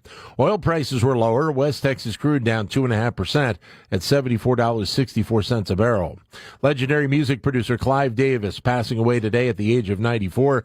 Davis, dubbed the man with golden ears, helped produce icons like Whitney Houston, Billy Joel, Bruce Springsteen, and many others. Davis said years ago that he never intended a life in music, but that he was thrust into it. His first major signing was Janis Joplin. The U.S. Senate is expected to vote on passage of a bipartisan affordable housing bill to limit the number of single-family homes owned by major investors. The goal is to bring more housing onto the marketplace and not into the hands of private equity. The House of Representatives then is expected to vote on the bill later this week. That's your money now. The board recommends approving. Regarding that seat on the committee, we're to promoting boost quarterly earnings. Every day, shareholders meet to discuss important matters about the companies you invest in. Now you can easily make your voice heard. Vanguard Investor Choice gives you a say in the companies you invest in. With just a few taps, you can set your proxy voting preference for your index funds. Visit Vanguard.com/investor choice to learn more. Vanguard investors own shares of our index funds, which own shares of the companies they invest in. Available for Vanguard index funds that participate in Investor Choice. Vanguard Marketing Corporation Distributor. From the FIFA World Cup to competitive business environments, grand ambitions lead to game-changing achievements. At Bank of America, we're there to support businesses at every step, providing insights and expertise to help you gain an edge. He shoots, he scores! What would you like the power to do? Explore winning business solutions at BofA.com/gamechangers. Bank of America, official bank of the FIFA World Cup 2026. One of the biggest gifts you can give your family is peace of mind. That's why I trust and recommend Civia Law. They've helped so many families, including mine, right here in our community with estate planning, wills, trusts, powers of attorney, and elder law issues. I've seen how stressful it can be when a loved one passes without a plan. Families are left confused, sometimes tied up in probate court, and it can cost so much in time and money. But with Civia Law, you don't have to worry about that. They'll walk you through everything and even deliver your completed documents in just 2 weeks from your first appointment. And here's something special just for you. Mention the Annie Fry Show, and the first 10 listeners right now will get a free strategy session. That's a $300 value. 833-995-WILL. Just be sure to mention the Annie Fry Show when you call. Civia Law has 7 convenient locations across Illinois and Missouri, including in Edwardsville, Swansea, and Creve Coeur. Secure your legacy and protect the people you love. Call 833-995-WILL. That's 833-995-WILL, or visit civialaw.com. Hey, it's Mark Cox. Take your lawn from good to great with my friends at Lawn Enforcement. I'm talking expert lawn care services to keep your lawn in order. And here's what they'll do for you. Anybody can mow your grass. At Lawn Enforcement, they want to enhance your property. They'll do the mowing and the trimming. They'll fertilize and implement a weed control program and erosion control, which includes retaining walls if you need it. They can landscape. They can design and install your flowers, your shrubs, your trees, all of your hardscapes. No project is too big or too small for my friends at Lawn Enforcement. You can check them out online at yourlawnenforcement.com. So instead of envying your neighbor's lawn, your neighbors are going to be wishing they had the lawn and landscape that you have. Go ahead and enjoy your space. Be proud when you entertain your friends and your family. They've been in business for over 30 years. Be sure and tell them Mark Cox sent you. Go to yourlawnenforcement.com. It's time for a $98 AC tune-up. 4:33, this portion of the show on a Monday is sponsored by Jerry Kelly, heating, air conditioning, electrical, and plumbing. Born in the Midwest, built on common sense. 97.1 FM Talk. St. Louis conservative.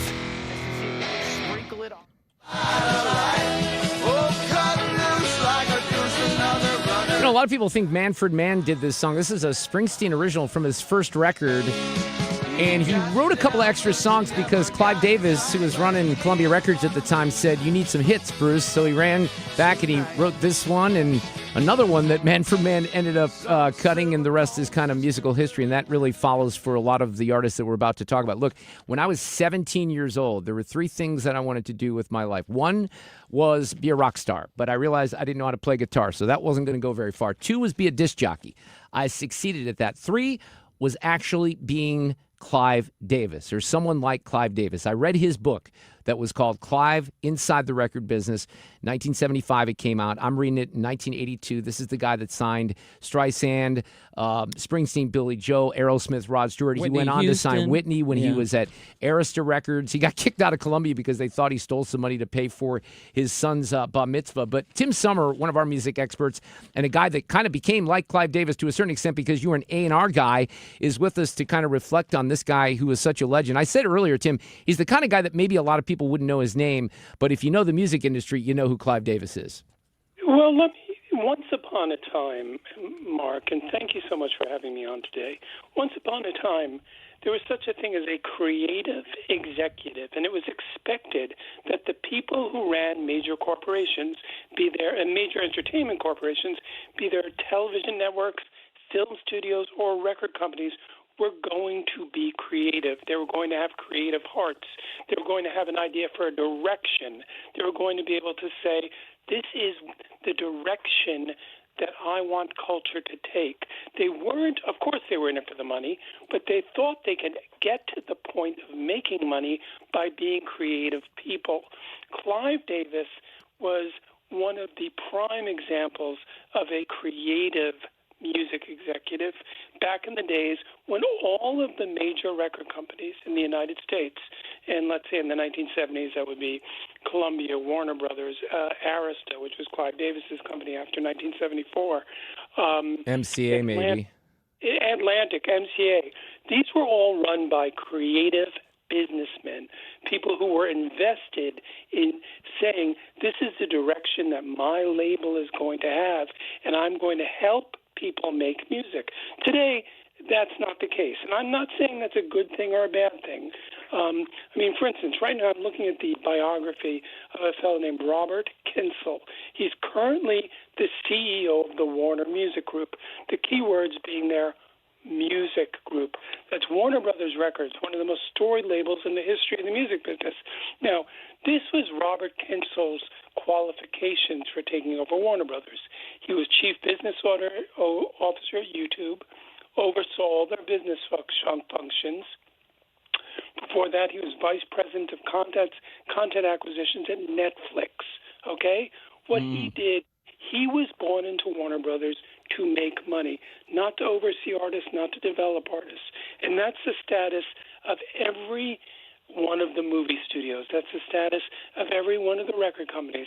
It's the status of every one of the TV networks. I mean, you guys, and I'm not saying you guys are old because you're not, but you guys are old enough to remember when CBS had a character. You knew a certain kind of program was going to be on CBS. You knew a certain kind of program was going to be on ABC. I think that's true. Yeah. Was going to be on Fox. That's not true right now. Everyone is in the business of just making money, increasing their streaming revenue. If it's in the music business, increasing their streaming revenue and their YouTube plays and their Spotify plays and their Apple Music plays, blah, blah, blah. Clive Davis exemplified the idea of a man who was in it to make money, but he was also in there to bring artists with a capital A, artists to the public, B, get the best out of those Develop artists. the artists. Yes, develop the artists. Right. Now, look, you used a great example of Bruce Springsteen. Bruce Springsteen was two songs short on his debut album, and Clive said, I think you need something that's a little more radio-friendly. Likewise, there's a story, and most of the stories you hear about Clive Davis or read about Clive Davis are true, by the way. There's a story that if you went to see Bruce Springsteen play at, say, Max's Kansas City, which was a venue he played in New York for a week in 1972, I believe, you saw a man sitting on a stool. And the story is, and again, most of the stories about Clive Davis are true. The story is that Clive Davis said to Bruce Springsteen, hey, you should get off that stool and move around a bit. And history was made.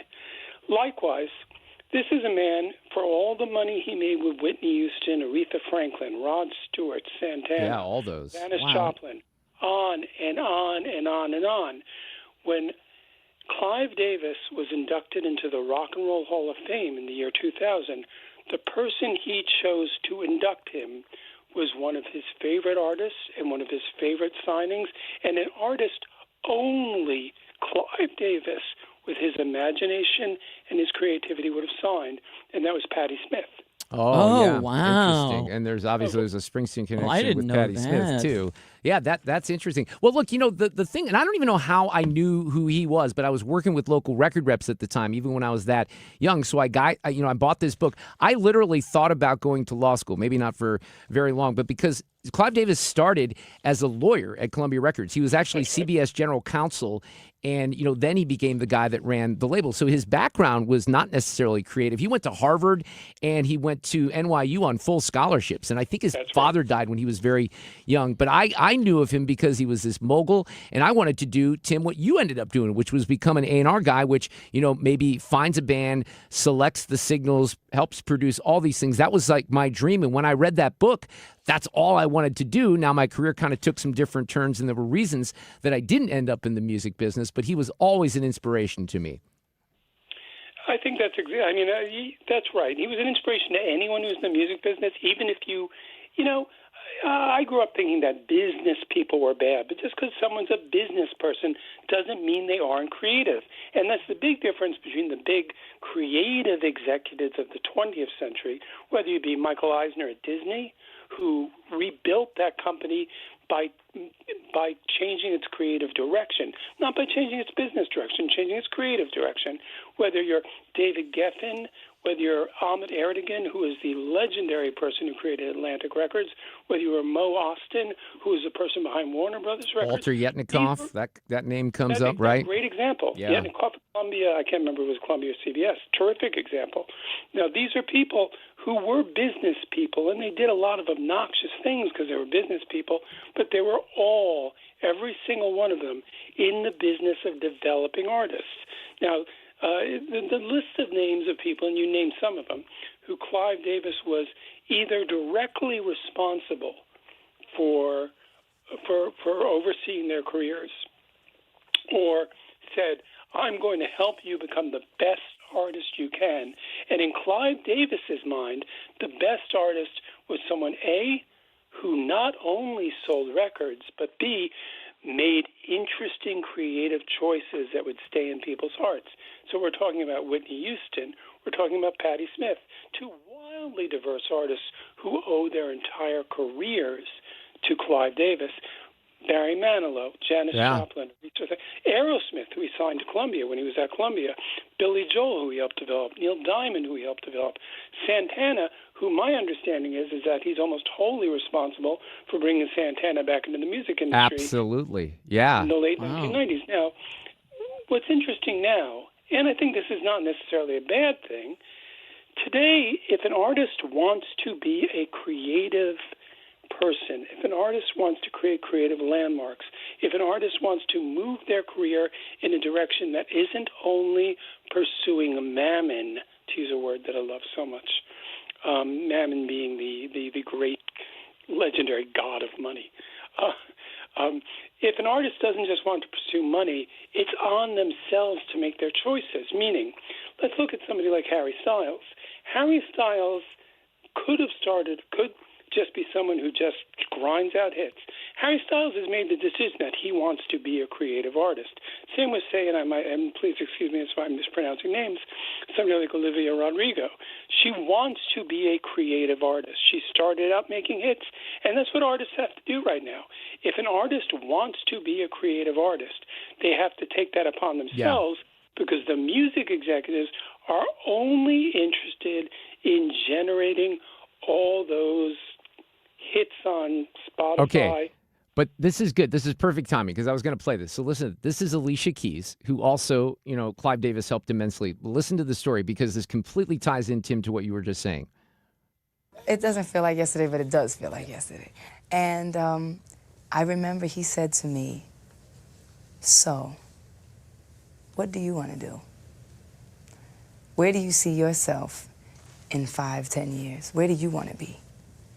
And I had never had somebody of his stature ask me those questions. Nobody ever cared. Mm-hmm. They could care less. They want to tell you what they want you to do. Sure. And when he asked me that, I knew that it was different than anything else. And it was. Her debut album sold 10 million copies and won her 5 Grammys. That was Mike Wallace from a clip from 60 Minutes on Alicia Keys, but I thought that was an awesome story. and represents a lot, I think, of what Clive was about. And there's a lot of artists out there. They're going to really, really share some memories, I think, in the aftermath. And can you imagine whoever it is, let's say the people taking over Paramount and Netflix today, can you imagine them saying to a filmmaker, where do you see yourself? No. Probably not. Tim, we can talk more about this on Friday. I got to get off. I got another guest coming up, but really I wanted to get you on because he was so important, peripherally to my life and to what my story became. But we'll talk a little bit more music on Friday afternoon. How does that sound? And my own interactions with Clive. We could talk about that on Friday. I would love to hear that. I would. Absolutely. We'll do it Friday afternoon. Traffic from the 97.1 FM Talk Traffic Center. Accident southbound 270 south of Gravois. It's on the right side, and we've got slow-moving traffic, a jam behind it that goes just north of 44, but also some moderate volume from Page in pockets down through Doherty Ferry. Now, westbound 70 out of downtown looks pretty good. Little slow at K, but for the most part, it's in great shape. 64 is heavier. This is Kings Highway out through McCausland. Eastbound is slowing. It's just moderate volume, but it's at Big Bend. Westbound, a little slow at Boone's Crossing. And then Highway N out through the 70 split. 55 looks okay. It's a little bit of moderate volume at Lindbergh. And then it really jams up south of Barnhart in the construction zone before opening again. And on the Illinois side, 64 eastbound jams approaching 255. And northbound 255 jams north of 5570 due to road work. I'm Sue Thomas, and that's traffic on 97.1 FM Talk, St. Louis Conservative.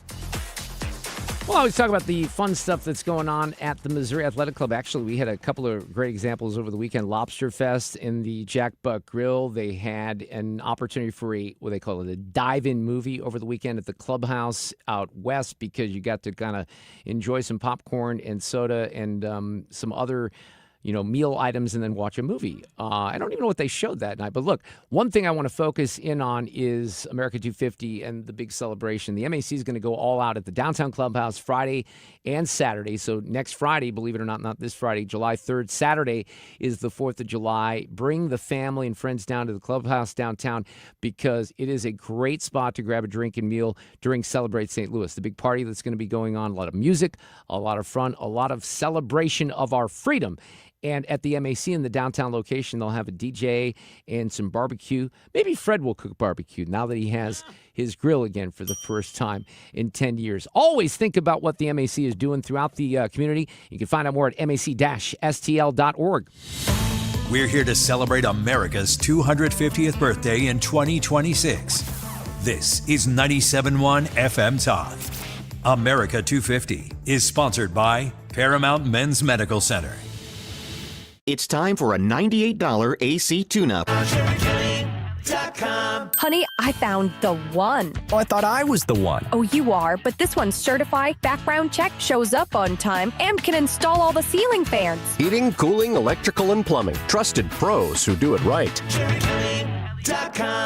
Want to hear a shocking statistic? Medical malpractice is the third leading cause of death in America. Don't believe it? Google it. And that doesn't count serious injuries like birth injuries to perfectly healthy children. All doctors wear white jackets, but it doesn't make them all the same. Most medical errors are committed by the same quacks over and over again. I'm John Morgan of Morgan & Morgan. Many hospitals looking for more profits are forcing doctors and their groups to be employees of the hospital or be forced out of their system. It's a troubling trend in medicine. People make mistakes, but medical mistakes are huge and often forever. If you believe your child suffered a birth injury or a misdiagnosis or mistake led to a loved one's death or injury, let our team of medical malpractice lawyers examine your case for free. No recovery, no fee. Morgan & Morgan, forthepeople.com.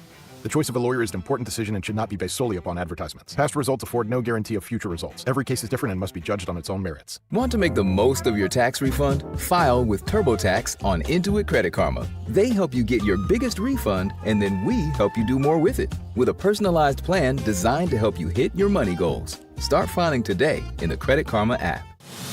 Mark Reardon is St. Louis conservative. Let's visit, as we always do on a Monday afternoon, Friday, with Frank Cusumano from KSTK. There's a lot to talk about, including the World Cup. But Fred tells me you got some Mizzou football news. I want to hear that. I'm curious. How are you? Very good, sir. Yes, I know you're a big Mizzou football fan, and there's a superstar running back at St. Mary's, a lot like Jamal Roberts. In fact, he's breaking all of his records. His name is Kingston Miles, 6 foot, 195 pounds, rushed for 2,000 yards last year. He just decommitted from Auburn to Mizzou. So that means right now Mizzou has 4 of the top 5 players in the state already committed and 6 of the top 10. Coach Drink is off to a great start. Does that tell you anything about the Ahmad Hardy recovery at all or not? Well, no, because this one, he's only going to be a senior there next year. So it doesn't really affect Ahmad right now. But that's awesome. That's good news, right? Both the basketball and the football programs have been rolling. Let's start with the Cardinals. We got Nolan Arenado in town for a couple of games. That wasn't the greatest week last week. I was out of town, Frank. The series against the Royals with that weird off day on Saturday. Obviously, we lose the series. We scored 12 runs yesterday. If we score 12 runs, I guess we're safe, basically, even if we give up 10. Yeah. I don't think you're going to lose many, but I mean, when you give that kind of lead to Dustin May and he blows it like that, and there's all this drama every time Riley O'Brien comes in the game, the pitching was brutal. They used 8 pitchers yesterday. I mean, that's crazy. I will say this, is the hitting has been unbelievable. How about this stat? So J.J. Weatherholt is now up to 12 home runs. He's on pace for 26. The rookie record for second baseman is 27. I love it. He is just out of his mind. And Ugla, by the way, who had that record, couldn't field at all. And meanwhile, J.J. Weatherholt is, by some metrics, the best defensive second baseman in all of baseball. So that is really great. By the way, I just got back from Busch Stadium and talked with Nolan Arenado, and he was just so gracious, so excited to be back here. He knows he's going to get a hell of an ovation. Forget the last couple of years. He was a great player for I the love Cardinals. him. I love him to death. Everybody should cheer. Yeah, and I'll give him a cheer tomorrow night. I'm not going tonight, but I'm going tomorrow night. And I feel badly that we couldn't present him with more of an opportunity to win a championship, unfortunately. Now, when it comes to the pitching, this is confusing. I mean, I always say, and I try to give a little leeway to athletes, they all have bad days and things happen in their lives as well, and you don't know physically how they're feeling. But Dustin May throws almost a perfect game last week, and then he rebounds with that yesterday. Libator falls apart the other night as well. So are these bad outings, or are we at the point where people are being exposed a little bit? Well, with Libator, it's scary right now because I don't know. I mean, he'll get another start, but I don't know if he has another bad start, if he'd get a start after that. Dustin May was so unbelievable. Yeah, he can take a pass. Ironically, the guy starting tonight, Andre Palante, has been the most pleasant surprise. His ERA is under 4. He leads the team in wins.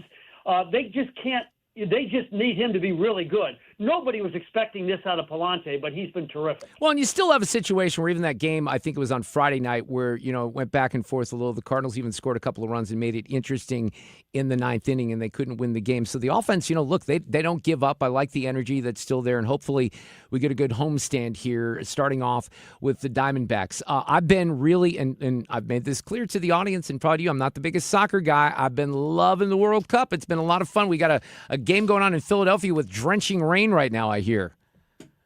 We do, and I think the bigger story today was Messi, officially the scoring king of the World Cup. He's 2 days shy of his 39th birthday, and the Argentinian winger notched his 4th and 5th goal of the tournament against Australia. That means he scored 18 times in the World Cup, and he passes the previous record holder, I think it was Miroslav Klose, for most goals all time in the World Cup. But to think, Mark, that he's 2 days shy of 39 and he's doing this, it's just amazing. That really is amazing. By the way, the only thing I had to say, I don't know if you're with me or who's with me, I love the USA getting off to such a great start. The uniforms are hideous to me. They look like Where's Waldo? Yeah, I wouldn't argue with you. Yeah, I think you're right. And then the U.S. Open, it looked like Wyndham Clark might not hang on Sam Burns has a little trouble, I think, on 16 where he could have made it interesting. And Wyndham Clark, wire to wire, wins the U.S. Open. They did this social media thing, Frank. It was kind of fun. I wish I had it. I could play the audio. They asked a bunch of these guys how an 18 handicap, that'd be kind of like me, would fare at Shinnecook. And the scores ranged from anywhere from 110 to 200. I'd take the over for sure. Oh my gosh, yeah, that course looks so difficult. And it was, it was unbelievable watching the U.S. Open because, let's face it, this guy was getting booed. I mean, when he would hit a putt that would roll away, people would cheer. And when he'd hit a good shot, people would boo, partially because he tore up that locker room last year at the U.S. Open, and partially because Scottie Scheffler is the people's champion, and everybody wanted to see him, win the Grand Slam. But it's really crazy to see an American not being received well as he wins the U.S. Open yesterday. The golf analysts are really struggling with this as well. Who had a better round, Wyndham Clark, throughout the weekend, or me at Belle Reve last Tuesday with our friend Jeff Drew? I think it's pretty close, actually, Frank, if you ask Jeff. I have not he gotten laughs. a full report He just from laughs at me. You just laugh. Hey, will you be there, though, for Media Day next Monday? Because I'm taking the day off to do that. Well, everybody in my department is invited and they want to play, and I've played there before. I may let them do it. You're so spoiled. Look you're such an elitist the way that came off Cusumano. We'll talk on Friday. We'll see you. It's a good thing we both know Jeff Drew. Exactly. Take care. Traffic from the 97.1 FM Talk Traffic Center. Westbound 6440, it's a slow go. Kings Highway out through McCausland. Eastbound is slowing, approaching 170 through Big Bend. There's some volume on southbound 170, headed down towards 64 as well. Now, there's an accident reported on northbound 270. Before you get to 70, it looks like it may be just past Dorset. Slow-moving traffic there. And westbound 64 out west, slowing, headed for Lake St. Louis Boulevard. Now, the volume on southbound 270 is worse. There's an accident south of Gravois on the right side, and it's caused a delay in that area. 55 southbound looks okay in downtown, but it's been a little bit slow south of the Barnhart area in that construction zone. Headed into Illinois, we're fine on the bridges, a little slow on the Missouri side, headed for the Poplar. But it's 64 eastbound jamming at 255 that's causing delays. This report is brought to you by Overhead Door Company of St. Louis. And they've got a 26-point tune-up that is awesome. It's one price for up to 3 garage doors and openers. It's Overhead Door Company of St. Louis. Schedule online, overheaddoorstlewis.com. That's traffic. I'm Sue Thomas, 97.1 FM Talk, St. Louis Conservative. Hey, Stewie, I need some cash. I need money. Who doesn't need money? What can you do for me? You know, Annie, this is a question people ask all the time. Now, pay attention because this is important. Don't get a home equity line of credit. A home equity line of credit is a credit card on your house. It's typically not a fixed rate, so it's an adjustable. You pay interest only. And there's a short-term opportunity to take the money out, and then later on, it turns into a loan that's a really high interest rate. Cash out refinance. That's the most important thing. Refinance your entire mortgage. Get the best rate that's out there. Give yourself the opportunity to refinance later when the rates drop. A cash out refinance is a little bit higher of a rate than a rate and term refinance. Do the cash out now, set yourself up for the future, and get the best deal out there. Just do me one favor. Don't tell my wife about this because she's going to want all the cash in the world to buy a new car. Well, if you want to know more, Google the Bagel Loan to find out more information, or call my friend Stewie, 314-324-4440. That's 314-324-4440. Google the Bagel Loan for more information. NMLS number 226715. For the last 33 years, you've discovered that at Banner Construction, we pride ourselves on quality craftsmanship. We believe the single most important decision homeowners must make when considering an exterior restoration project is who do you hire. At Banner, we provide well-engineered, meaningful, long-term solutions to transform your home into the pride of the neighborhood. Let us help you fall in love with your home all over again. Call or visit bannerconstruction.com and have a banner day. When you're approaching retirement, there are a lot of questions to answer. Do you have enough money to fund your income for life? How should you claim Social Security? And what's your plan for health care and long-term care? Hi, I'm Eric Robert, Director of Investments with the ClearPath Wealth Management Group at Stifel and host of On the Money Saturday mornings at 11 on 97.1 FM Talk. Don't leave your retirement to chance. It's crucial to understand and address relevant risks before you retire. Our team can help you get organized, guide you through critical retirement decisions, and create an investment portfolio designed around your needs. To schedule your free retirement plan consultation, go to clearpathinvesting.com. That's clearpathinvesting.com. Or call us at 636-695-2650. That's clearpathinvesting.com or 636-695-2650. Stifel Nicholas and Company Incorporated, member SIPC and NYSE. Are you tired of feeling sick and tired? I'm Dr. Nick Barnes of Health From Within Family Chiropractic. Our simple 5-step approach aligns your health naturally. We correct spinal abnormalities to maximize nerve supply, focus on pure and simple nutrition, exercise and oxygen, mindset, and minimizing toxins in your body. Transform your health today with Health From Within, conveniently located on Manchester in Rock Hill, or online at healthfromwithinstl.com. KFTK FM Florissant from the Kaufman Townsley St. Louis's Injury Lawyers Studio. Call 314-777-7777. That's 314-777-7777. I'm Lisa Lacera, Fox News. President Trump says there could be new fighting if Iran does not abide by the ceasefire deal. President Trump says as long as Iran respects the U.S., there won't be any trouble. If Iran doesn't live up to their agreement, or if they're not behaving, I will do what I have to do. The president says Iran's access to frozen assets is not supposed to be used to rebuild its military, but instead be used for American agriculture purchases like U.S.-grown soy, corn, and wheat. The Treasury Department is waiving sanctions on Iranian oil sales for the next 60 days. Fox's Jared Halpern at the White House. Vice President J.D. Vance on his way back to the U.S. from Switzerland, where he took part in talks with Iran. He called the discussions a good foundation. All in all, a very productive 36 hours. We're going to have to keep working it. Vance said there has been progress on multiple fronts, including keeping the Strait of Hormuz open and fighting between Israel and Hezbollah militants in Lebanon. Senate Democratic leader Chuck Schumer is again calling on the Trump administration to brief Congress on details of the deal. President Trump claims vandals are to blame for the issues at the newly renovated reflecting pool, claiming someone cut the sealant and that's why pieces of it are floating in the water. Now, I can't help it if somebody goes in with a knife and starts hacking it up. And we also have pictures of it. We have pictures. Can you release the photos? At the right time you'll see it. You'll see it in court. You'll see it in court. At least 5 people are under arrest, and the president said the pool may need to be drained to clean out algae inside it. A federal judge blocking the use of a federal tool central to the Trump administration's election integrity strategy, saying it aggregated Americans' sensitive personal data in a way that could result in voters being wrongfully purged from voter rolls. America is listening to Fox News.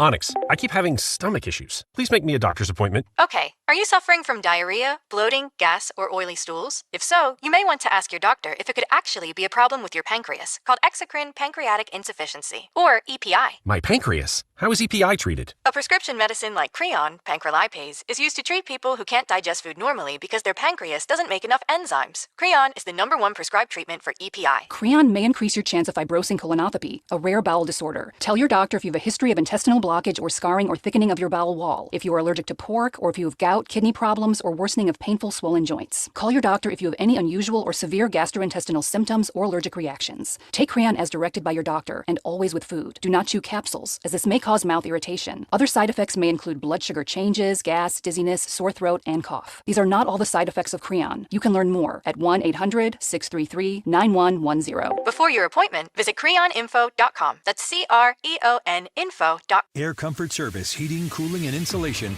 weather. The northwest flow is back, and our temperatures are quite nice for this time of year. Skies will continue to clear out overnight tonight. 62 for the low. Not bad. Tuesday, plenty of sunshine. Nice day. Start to finish, 81. Some clouds here and there on Tuesday night, 64. Wednesday, partly sunny. Couple of showers, thunder showers around, but very limited. A lot of dry time Wednesday. The high, 84. This is 97.1 FM Talk. Chief Meteorologist Dave Murray. This hour of the Mark Reardon Show is sponsored by Gamma Tree Experts. Your trees deserve the best care. Call Gamma Tree Experts. This is the Mark Reardon Show on 97.1 FM Talk. You know, one of the I was off, as many of you know, last week, and I didn't follow the news cycle as closely as I usually do. But every once in a while, I was, popping around Twitter and some of the other sources, and this whole issue. And before I left, I never really talked about the reflecting pool, but everyone was focusing on the reflecting pool, and then there was an algae bloom, and you've got legacy media sources that are spending more time on that particular issue than Iran or some of the more important things facing the country. I don't know, maybe like the 250th anniversary of the country, which is one of the reasons we want to get the reflecting pool to look good. But there's an accusation. By the way, does anyone think that this wouldn't be true, that there's sabotage? Are the contractors who did the initial work with the reflecting pool, are they to blame for the current condition, or is it No, vandals? we had vandalism. No, vandals. It was all, we have I think 290, 300-foot slit right through it, probably a box cutter or a knife of some kind. Or we had people lifting up the basic, some of the, it's not a lot of damage, but we'll probably have to let the water out and refix it. They went in there with a knife.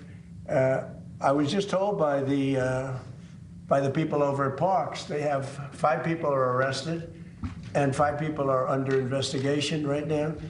And it's a sad thing. In addition to that, we put brand new, beautiful grass all around. They put these massive letters on the grass. You probably know about that, right? And they said 8647. They probably got that from the dirty cop, Comey. You know he's a dirty cop, don't you? Dirty cop. He's a crooked guy. They destroyed the grass. So that's a big thing. But we're going to get it back very soon. Yeah, he says he's got proof of the vandalism here. National Guard and police have been all over the mall. How would these vandals have gotten so close to do something like that? Do you have any proof of this? We didn't have a lot of them then. Who would think that somebody would go into a pool and take a knife and start cutting it? But do you have proof of that? Yeah, we have proof. Photos or videos? Well, let's put it this way. When you have a 350, I think it's 350, not 250, a 350-foot slit from one end to the other, you think that's proof? Reporters have been down there today looking for that slit that you mentioned, and there's no evidence of it. All you'd have to do is see the Parks Department. They'll show it to you. See the secretary. But I saw it. They cut it. They cut it very violently. The same thing with the floor. They cut it. And then they lifted it. They pulled it. And that's what it is. Personally, I don't think he's making that up. I think there is evidence of vandalism. Obviously, the press corps not as convinced in Washington. We can talk about the Iran deal and some other things. We have former Missouri State Senator and Reardon Roundtable veteran John Lamping on the horn with me this afternoon. Hello, John. How are you? I'm doing great, Mark. Nice to be with you. I wanted to talk, and mainly we will talk about Amendment 5 on the Missouri primary ballot here in just a few weeks. But what are your thoughts on the deal, whatever you want to call it here, between the U.S. and Iran and where we are in that situation? You and I have both expressed very early on in this conflict very deep concerns about the way that this thing was unfolding and sort of getting a little bit, outside of the window of finality. The president has certainly shown that he's a little impatient, but he's not going back in with military might, and they seem to think they have a good deal here. I seem to think that they don't have a good deal, but what do you think? I think Trump knows he needs a deal. He needs to be out of there. He's known this for a couple of months. He knows that that he somehow decided to do it. That was a mistake in my mind, and from the very beginning, I thought, and a lot of experts have discussed this over a long period of time, that the problem with that conflict is that once you go in, you can't get out, and Iran will fracture, the leadership will fracture, and you'll enter into a long negotiation where it'll never end, and that's where they are. And Trump knows politically it's a really bad thing for both he and the Republican Party in front of the midterms. And I think he's sensed for weeks and weeks and weeks he needs to get out of there. At the point now, he'll take any deal. I think this deal is probably any deal, meaning like it's not like we won. We're trying to make sure it doesn't look like we lost.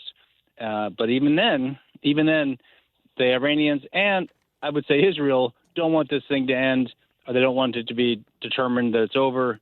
we're stuck where we are. Look, and the vice president's put out there, he's been put out there to kind of, carry the water for some of us. I think that there certainly are good points to be made about what was achieved here and the pressure put on certainly by the economic blockade. But if it's the simple thing about the strait being open, you could just kind of micro-focus on that. And that is not happening right now. I mean, they're already shutting it down again. So I don't know how you get out of this. And you have a 60-day period, which is going to take you well past, the primary elections, for example, that we would have in August. That gets you very close to the midterms. He keeps saying gas prices are going to plummet. Now, I paid $95 to fill up my gas tank in Central Illinois. Now, mind you, I have premium gasoline, okay? So can't really complain about that as much as some people. But that's putting the hurt on a lot of people. And those gas prices are not going to tumble. They're not going to come down right away. And they keep saying that, and the American people are going to catch on to this at a certain point, I think, if they haven't already. Yeah, I think there's a lot to be said for gas prices. I also think there's a lot to be said just for the simple fact that Americans have long ago expressed themselves that they don't want to go to war. They don't want this prolonged military engagements. This one started February 28th. Here we are. July's around the corner. If we're still negotiating come midterm time, that feels like prolonged. This idea that we wanted to make sure Iran doesn't have nuclear weapons, great idea, wonderful, but politically he's stuck where he's stuck, and hopefully the Republicans somehow hold on to the House and the Senate, and we move on. But the guy who manages the art of the deal and constantly, really, I would say over the years, has really surprised us with things that we didn't see coming and getting things done that he promised, which is one of the things that I'll never forget, no matter where we are now with this. I mean, the immigration issue alone was worth having him elected outside of Kamala. But it's odd to me to have this kind of deal that's being criticized by a lot of different people on both sides. Yeah, well, there's the reality of the fact there's no good deal to be had. So like the neocons, the Lindsey Grahams of the world are pretty quiet, and when they're not being quiet, they're complaining that we're not, boots on the ground going in, making it a bigger war, and this is the ultimate evil. That's one side of it. The other side of it is just acknowledging the fact that you're not moving. This is not going away quickly enough, and we don't want this to be an issue, and I think Iran is right where they want to be. I mean, given the fact that they've had all this damage, right. Billions and billions. But they're like, well, okay, what does Iran do now? Well, what they do now is what they've always done, which is they try to just prolong the pain and suffering of the West, and in this case, the great Satan, the United States. Yep, I think you're right. Unfortunately, we'll see where that takes us. Former Senator John Lapping is here. All right, so when I was gone last week, we're going to talk about Amendment 5 here. This is the plan to replace the income tax with expanded sales taxes. Voters in Missouri will make that selection in August. And here's the language, because it's been changed just a little bit. So barring any kind of final change by the state Supreme Court, the ballot will say this when you start to vote. And you're going to start to vote pretty quickly. Rick Stream is coming on here at the bottom of the hour. He's going to tell you about that. He is one of the election officials in St. Louis County. But it will say, when you vote, shall the Missouri Constitution be amended to require legislative phase out of the individual state income tax based on revenue growth and authorize the expansion of sales and use taxes, curtail constitutional limits on taxing goods and services, and require local tax rate cuts without reducing school funding if local sales tax revenue increases. So is that clear ballot language? And do you expect the people of Missouri to think about this a little bit, or has it already been decided? Because I hear so much opposition out there from people on our side, John, that I can't see a path for this to pass. Okay, so I appreciate you having me on to discuss this today. And it's unusual that the voters, us, have an opportunity to weigh in on something, our tax code, that has the greatest potential in my mind to alter the long-term economic potential of our state and quite honestly of the St. Louis area. So your listening audience. And if think about it in these terms, that only about less than 40% almost 60% of us pay the income tax, and 40% of people don't pay the income tax. And the income tax is a very cold tax in that you don't get any choices in the matter. So think about it. Your listening audience right now, There are people who are driving from work. Other listeners have worked their whole lives. They're in retirement and they're paying taxes on IRA distributions, or they've got kids and grandkids that are ultimately going to go work. And the income tax doesn't give you any freedom or any choice. Whatever you get paid, if you're having a good day or a bad day or a good year or inflation's up or gas prices are up, it's 5%. It's always 5%. Like we've all become numb to this. We get paid and 5% comes off the top, goes to Missouri. And we have the opportunity to have that go to zero.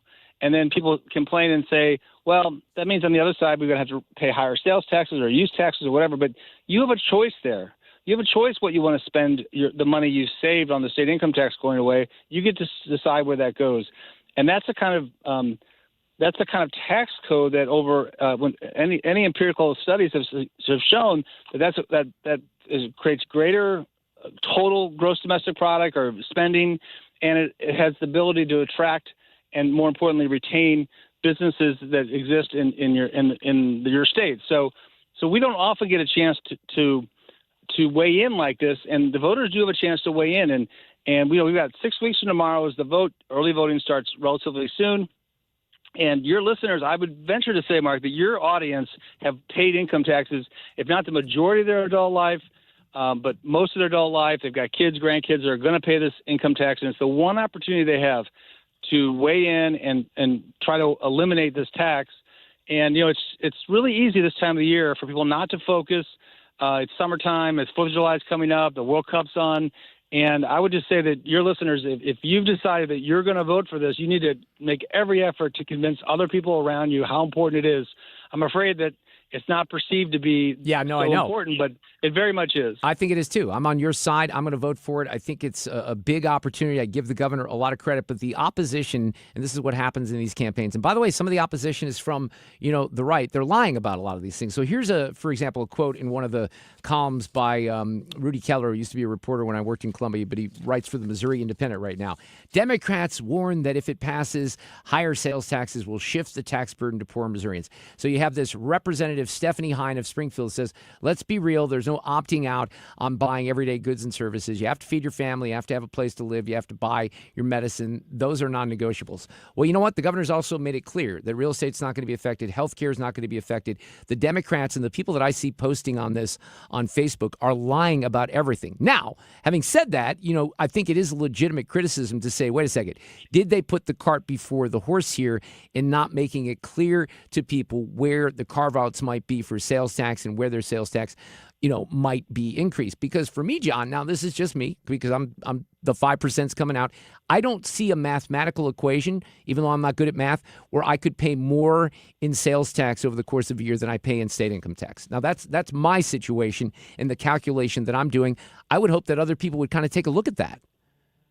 If you pay state income tax, or if you have paid, or if your kids are going to pay, you're better off by having the income tax be zero.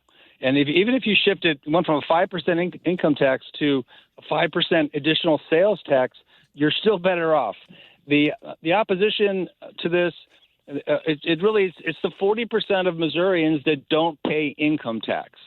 That's who the other side's trying to get to vote against this, is to scare them. And that's not even scare them. The reality is, if you're the 40% of Missourians that don't pay income tax and the sales tax go up, then you're going to pay higher total tax because you don't pay income tax.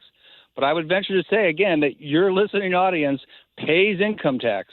And this is an opportunity for you to shift more evenly the state tax burden from just you 60% who are paying state income tax to 100% of Missourians who spend money in Missouri. So I don't. And that's what it is. Let's talk about what might happen here in the next 6 weeks. There's a lot of money coming in against it. There's going to be a pro campaign as well. To your point, it's summer. Are people paying attention?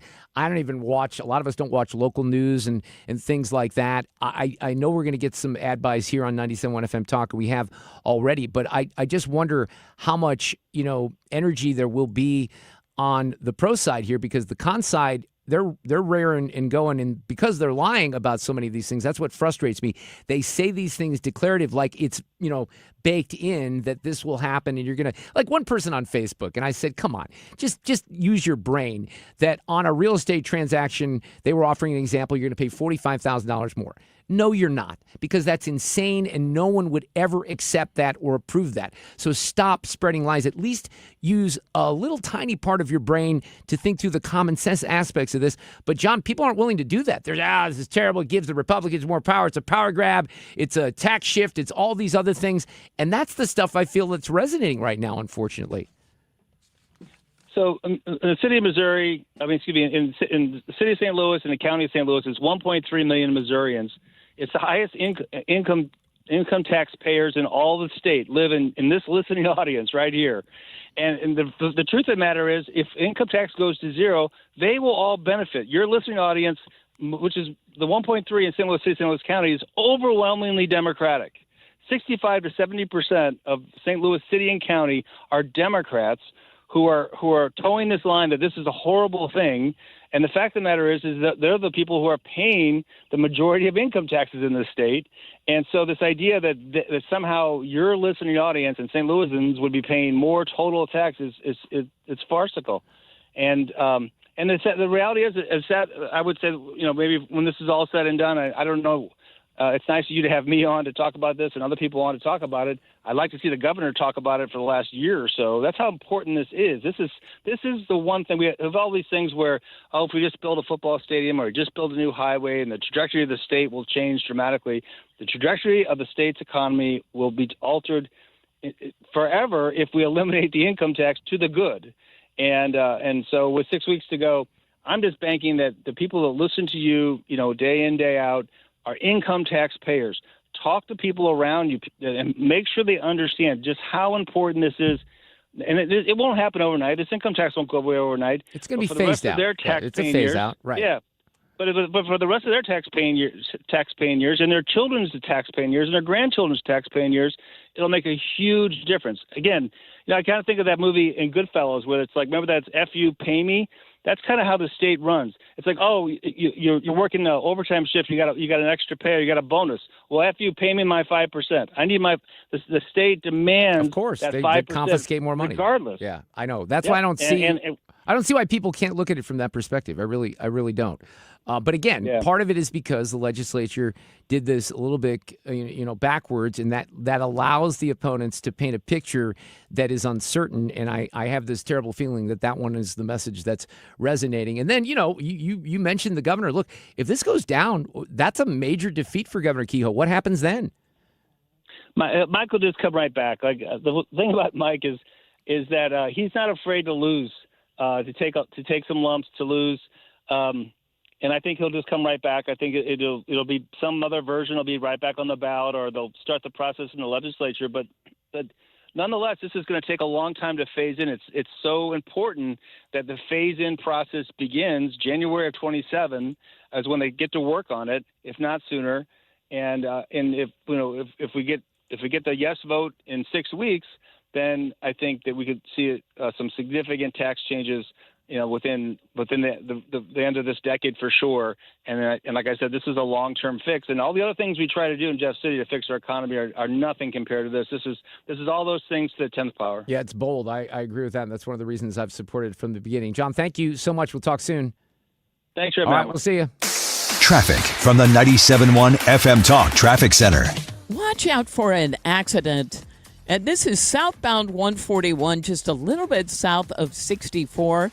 Looks like it's blocking the right lane. Traffic, of course, is jamming up behind it. And southbound 270, really already some slow pockets from Olive down through 44 and a little bit of 21, but they moved that accident off to the shoulder. Southbound 170 is slow tonight, and this is approaching Olive down through 64. There was an accident reported eastbound 40 east of 170.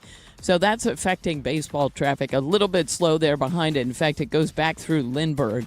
And we've got jams westbound that start approaching Kings Highway out through McCausland. Then you get a break, and it's slow again at Highway N. Well, now we have an accident on westbound 70. And this is past Wentzville Parkway.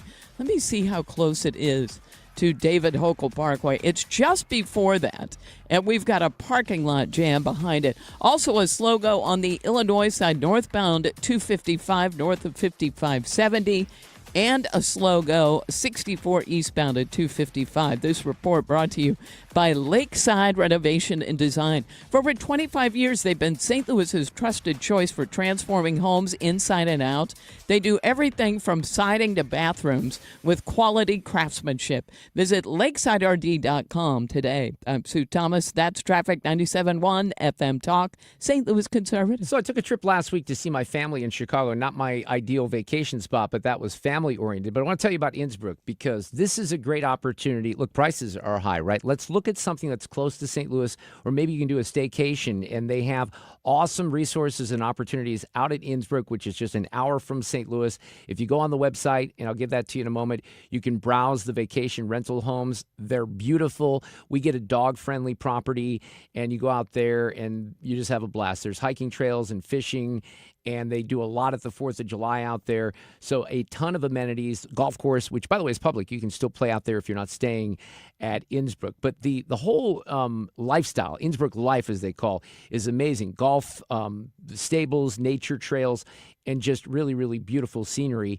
in this part of St. Louis where you don't have to go all the way to the Lake of the Ozarks, where every day, they like to say, is the weekend. Innsbruck-resort.com to find out more today.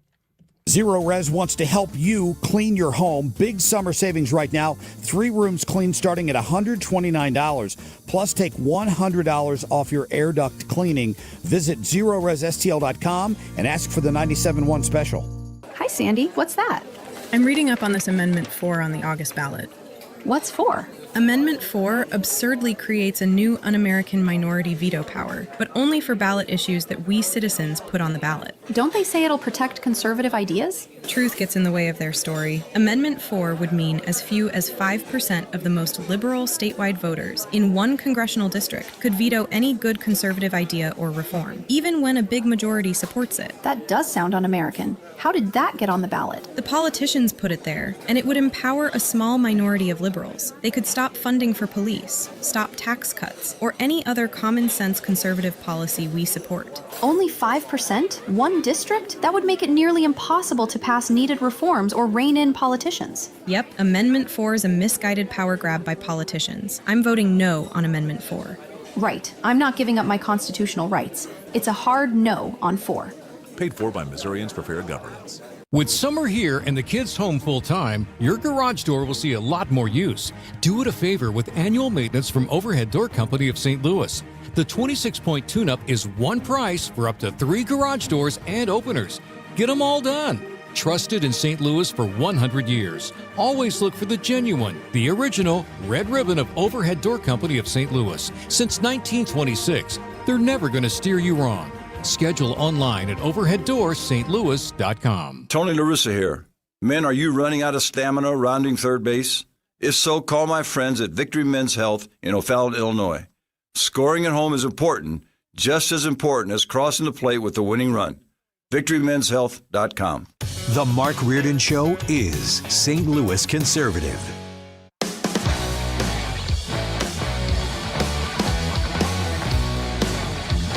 Kind of an interesting media story that has been circulating for a few days, and I'm still not sure exactly what the guy was trying to say, but I think he was being misinterpreted to a certain extent. So this goes to Dustin Nolan, who is an anchor. Let's see what city this was in Iowa, because I don't want to identify the wrong city in Iowa. You know, Sue, I almost moved to Iowa when I was a young man. Really? Yeah, I went to Des Moines. Well, you know, I was into politics when I was young. And I knew, obviously, about the, the caucuses, and I thought, well, Des Moines might be kind of a cool place to be just because of politics. I get that. It never happened. Anyway, he was up in the Quad Cities, and he decided that last Friday, Dustin Nolan at KWQC was his last day, so he went on the air and he said this. I'll try to get through this. It's a little emotional. Well, before we go this morning, I have an announcement. Today is my last day here at KWQC TV6. I have chosen to step away from the news industry. Before I say goodbye, I just want to say I hope every one of you that's allowed me to be a part of your mornings know just how important that I have taken this job. How much it means to me that you've trusted me these past few years to bring you the news in the morning. I promise you I've given you everything I have. I've never tried to be perfect or what many think a newsman is supposed to be, but I have always done my best to be transparent, bring you the facts, and I've always been myself. I've loved being able to provide a public service to this place we all call home, the Quad Cities. When it comes to this job, all I've ever wanted to do is report on the issues that really matter. I've always believed that we, as a local news station, owe you, the viewers, the best that we can do, because without you, none of us would be able to do this job. True. I also believe that we, as a local news station, have to be more than trends or sanitized news because it makes people feel uncomfortable. That's why the facts matter, and that's why we do what we do here. We have to take people out of their bubbles and comfort zones and make them think about the world we all live in. And this is a bittersweet goodbye. Yes, I'm looking forward to my next chapter. I think that's kind of wraps it up. He starts to thank his anchor and stuff. But so the way that went down is you had a lot of people that ran with that with different narratives. If I were to ask you, Sue, what his message was there, is there a message that you heard from that in particular? Well, it sounds like he was just sorry to leave his job. I wondered if he was doing it because he thought things were going in a way that weren't honest, or whether he was being let go. It was unclear to me. Yeah, so he's blasting modern day journalism, which of course I do all the time, but I'm not convinced that he's blasting it for the right reasons. And I don't know, but what he did say, and this is where I would agree with him, is when that happened, everybody got into their lane, right? So in my lane, and I'm not saying I did this because I just found out about this yesterday, but let's say you're in our lane as a 97.1 FM Talk listener, you think that this guy is saying the media kind of sucks. You know, I'm embarrassed by the type of products that we're putting out, and we're sanitizing stories, and we're not telling people the truth, et cetera. The other side might say, oh, he's taking a stand because, you know, you got, and I'm not sure who the ownership was of the station, but you could have a situation where ownership is trying to, you know, lean Salem, for example, in a particular ideological position. But so he gets all this attention, and this thing goes viral because everyone wants to take their twist on this and get it out there. And then he posts this today. He goes, facts matter, journalism matters, being truthful matters. That was my message on Friday, and now it's being twisted to fit whatever ideology people want. I was not going to speak on the reality of my farewell message and hoped the interest would fade, but now seeing multiple publications twist my words into unintended meanings, I feel I must set the record straight. Now, he goes into this personal aspect of he's the one who decided it. He didn't decide it last week. He talked with his wife. He's got something that's out there. He can't say what it is yet. But I thought the message was pretty good here, because what he said is to the publications that posted this story without asking for context, and for those who grasped at straws to create a storyline that simply isn't there, you're part of the problem, especially the ones who used our son's name in the story without our permission. Shame on you. To those who might be disappointed to hear that this wasn't an anchor taking a stand against the industry, I hope you know that local journalists are working hard every day to be the difference in the industry. Our world needs a strong journalism community more than ever. I wanted to know that that's been my goal from the beginning. Finally, to all the people in the Quad Cities who understood my farewell message and have reached out to me, I'm so grateful and honored to hear your kind words. Thank you for allowing me to be part of your family. Now, what I know is, I know a lot of people that are still in local news, Sue. And the quality, I think, if people were being honest here at Channel 4, Channel 5, and Fox, maybe some of the folks who left. I have a friend who just retired from KCTV in Kansas City. He would tell you all kinds of stories with the direction that the news directors and these younger people are trying to take the stories. And it's just not journalism. And it's not an effort to find the truth out. So I'm not saying that this guy, because I don't know that he's slamming a liberal media bias. It wasn't clear. No, but there's a difference because, look, and I don't know that this always comes through. There's a big difference for me when I talk about media bias, legacy media bias, compared to local news, okay? So when I talk about media bias, I'm not including KMOX, right? I'm including the Post-Dispatch because they have international editorial pages and their reporters are awful and they are biased, but I'm not usually talking about local news being biased, right? I've picked around the edges when stupid things happen, like Michelle Lee and her identifiers at KSDK. But look, they're still trying to do, I think, real good reporting. David Amalati's a good example of Channel 4. Lauren Traeger, you have the resources. You need someone to give you the time to do these stories. That's the key, too. Right. Because these people have to shoot their own stuff. Yes. See, that's called like a one-man band. Yes. I was taught that in journalism school. So when you do that in journalism school, you have to run your own camera, your mic. I did the editing, all that. So then you get to a position, time consuming, right? But then you get to man, I'm in a big market. I got an editor. I got I got someone who can be a news director. All this. Well, the business has changed quite a bit. And the people who are hanging on in that industry are frustrated with the quality of the product because they don't think it's good enough. So I don't know that his message was political outside of journalism matters. And I think good journalism matters, and we don't have enough of it. Traffic from the 97.1 FM Talk Traffic Center. Southbound 170 is slow go, headed for 64. We had a report of an accident eastbound 64 just past the Interbound, so some slow-moving traffic there behind it. I don't think the game is till 6:45 tonight, but if you're coming early, that's what you're encountering. And then things look fine at the Poplar. It looks great headed into Illinois. Westbound is slow, approaching Hampton out through McCausland. And then again, a little bit at Lake St. Louis Boulevard.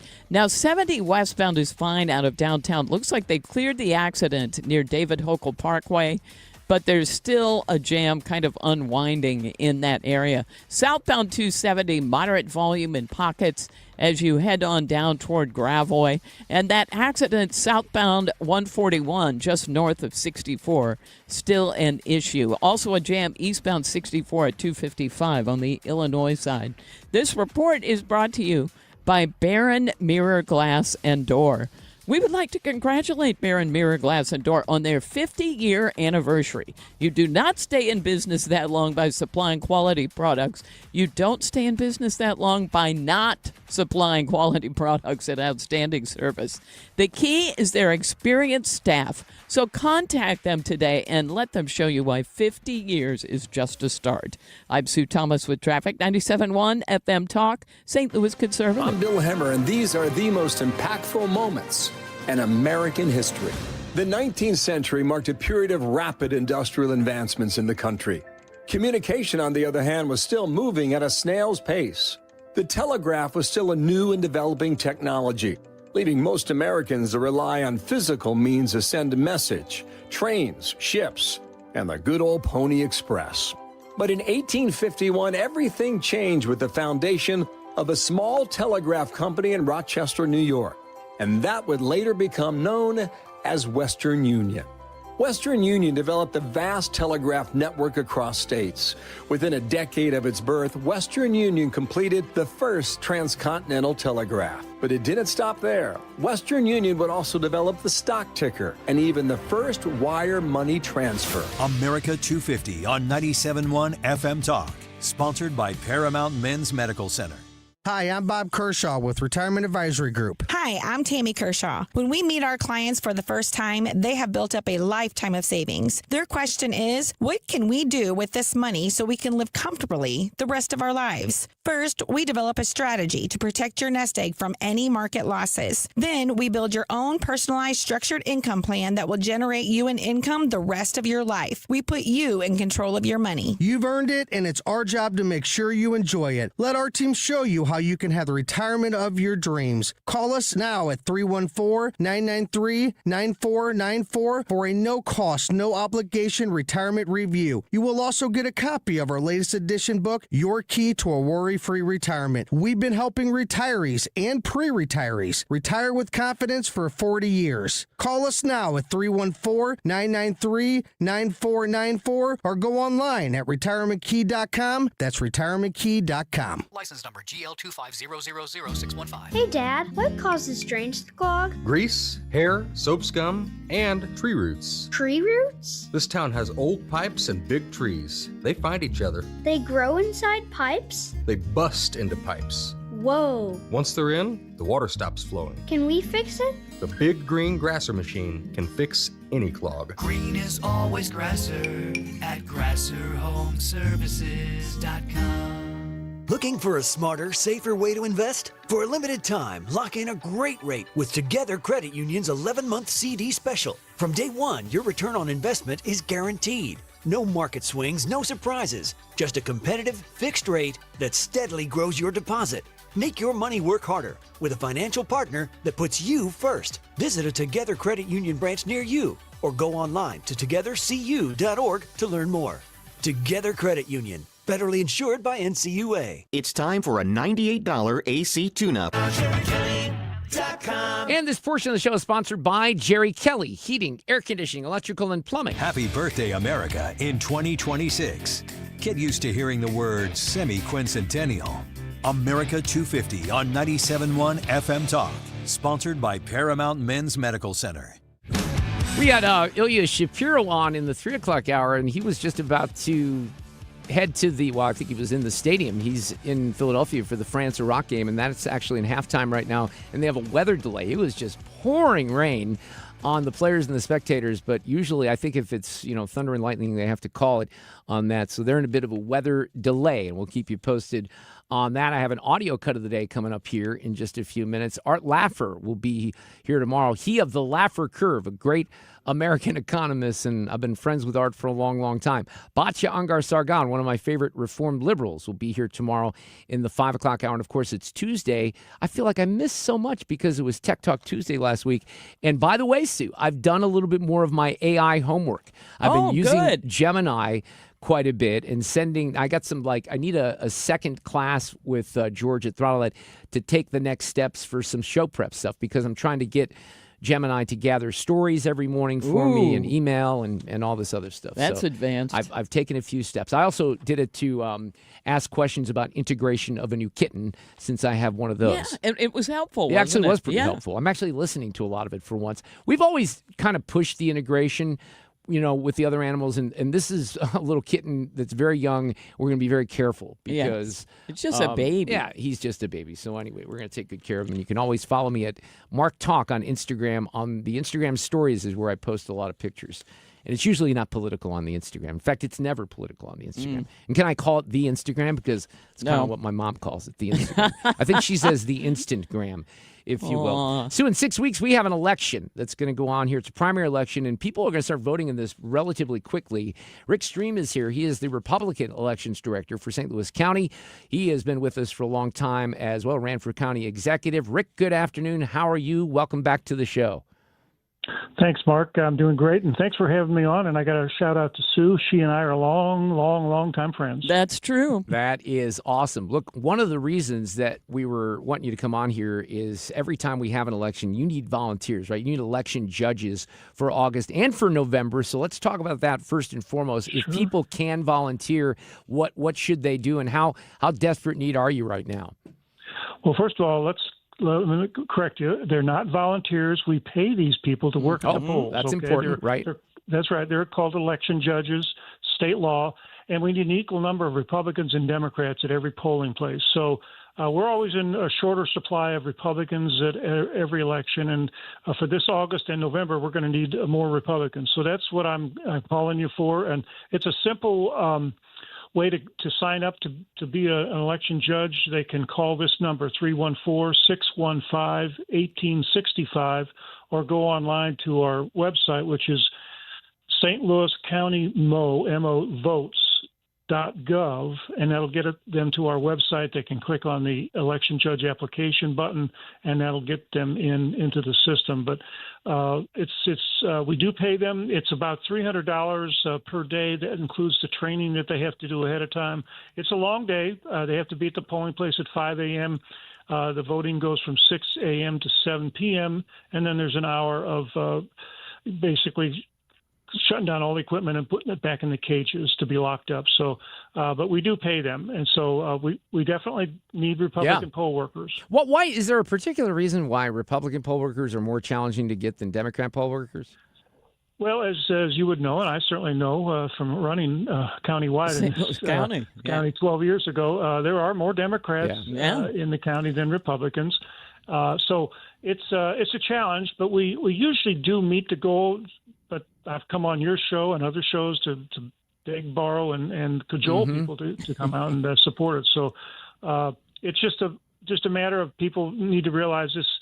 It's a civic responsibility. I know it's sometimes a harsh word to use, but we do need people to come forward and not volunteer, but get paid. Sign up. Work, right. Do you find that the people who kind of step up to the plate in the primary stick around for November, or does that not happen? Yes, I think so. In this case, April sometimes is hard because the snowbirds, the older people are down in Florida or somewhere else. But in August and November elections in the even-numbered years, we usually have people sign up for both elections, especially in the presidential. They think it is a very, very important election, and we have more polling places for August and November than in April sometimes, so we need more workers. Not unlike Los Angeles and California, it's going to take, 3 or 4 weeks to count these votes here in St. Louis County, Rick? I mean, we have unofficial results by 9:30 or at the very latest 10 o'clock on election night. And to people who want to know, because it's always a question we get, the absentee votes that are turned in by mail are voting early because there's early voting out. We count those votes first, and we report that number out at 7:30 p.m. Right. We can't tabulate until 7 p.m., but we can report them out by 7:30. So those votes go out first. But it depends on how quickly the workers get the results. The ballots. It's usually pretty fast. Obviously, I was joking. You have to have an opinion about California. I mean, that is just insane, taking all the politics out of it, okay? Because I think you can. The way that they do this and count votes out there is just nuts. Well, it's all according to their state laws. So every state runs their elections a little bit differently. So it's according to their law. But I personally, when you mail people, every registered voter a ballot, and then you give them 2, 3, 4 weeks to turn it back in, that's just a recipe for all kinds of shenanigans. Right, I would agree. Rick Stream, thanks for coming on here. I hope all is well in your role. We'll get you some volunteers. Get that website out one more time. Okay, it's St. Louis County Mo Votes. Or just Google something along those lines, and you should land there. If you go to St. Louis County Government /Board of Elections, you'll get there too. And the phone number is 314-615-1865. All right, keep us posted. You need another push on this after the 4th of July. Let me know, Rick, okay? Great. Thanks a lot. All right, yep, take care. It. Audio cut of the day coming up. Traffic from the 97.1 FM Talk Traffic Center. He is a good man. Okay, now, on the roads, if you're on the Illinois side, eastbound 64 is slow, 255 through 157. That is road work. And same thing on northbound 255. It's slow, headed for Horseshoe Lake Road, all due to road work. Headed to the game tonight? Well, eastbound, by the way, the weather, awesome. Eastbound 64 slowing just east of Lindbergh through Big Bend, with westbound lining up at Hampton. And out west, we look pretty good. 70 is great out of downtown. Moderate volume southbound 270 as you head toward the construction zone near Ladue Road. I'm Sue Thomas, and that's traffic on 97.1 FM Talk, St. Louis Conservative.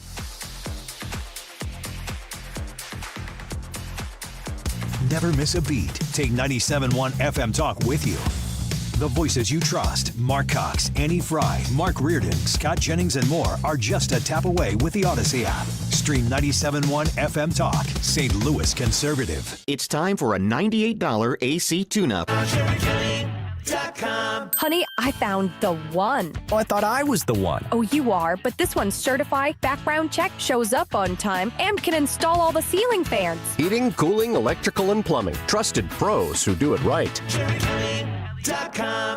Men, if you're suffering from erectile dysfunction or PE, you're not alone. Most importantly, you don't have to live with it. Paramount Men's Medical Center restores men's sex lives in just one visit. Their painless breakthrough treatments eliminate ED and PE, even when Viagra and Cialis don't work. Here's Dr. Simovitz, specialist in men's health. Paramount Men's Medical Center's painless breakthrough treatments eliminate ED and PE, regardless of age or medical history. 98% of patients see instant results right in the office. Men are now lasting longer than they ever imagined. And the best part, at Paramount Men's Medical Center, your consultation and first treatment are free. Qualified patients even get their testosterone checked free. Call 314-887-4333. 314-887-4333. Take control of your sex life. Call now. 314-887-4333.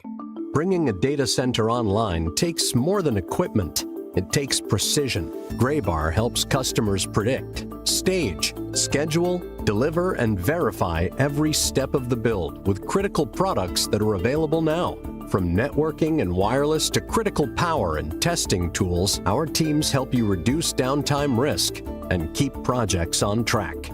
Speed, scale, ready now.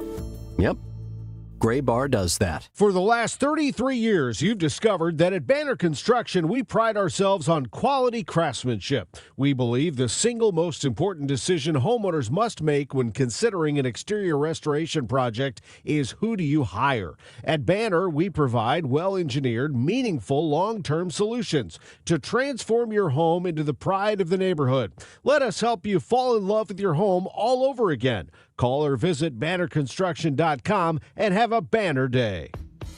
Nothing makes a gathering great like Eggland's Best Eggs. They're just so delicious with better nutrition, too. For us, it's eggs any style, as long as they're the best. Eggland's Best. Better taste, better nutrition, better eggs. Mark Reardon is St. Louis conservative.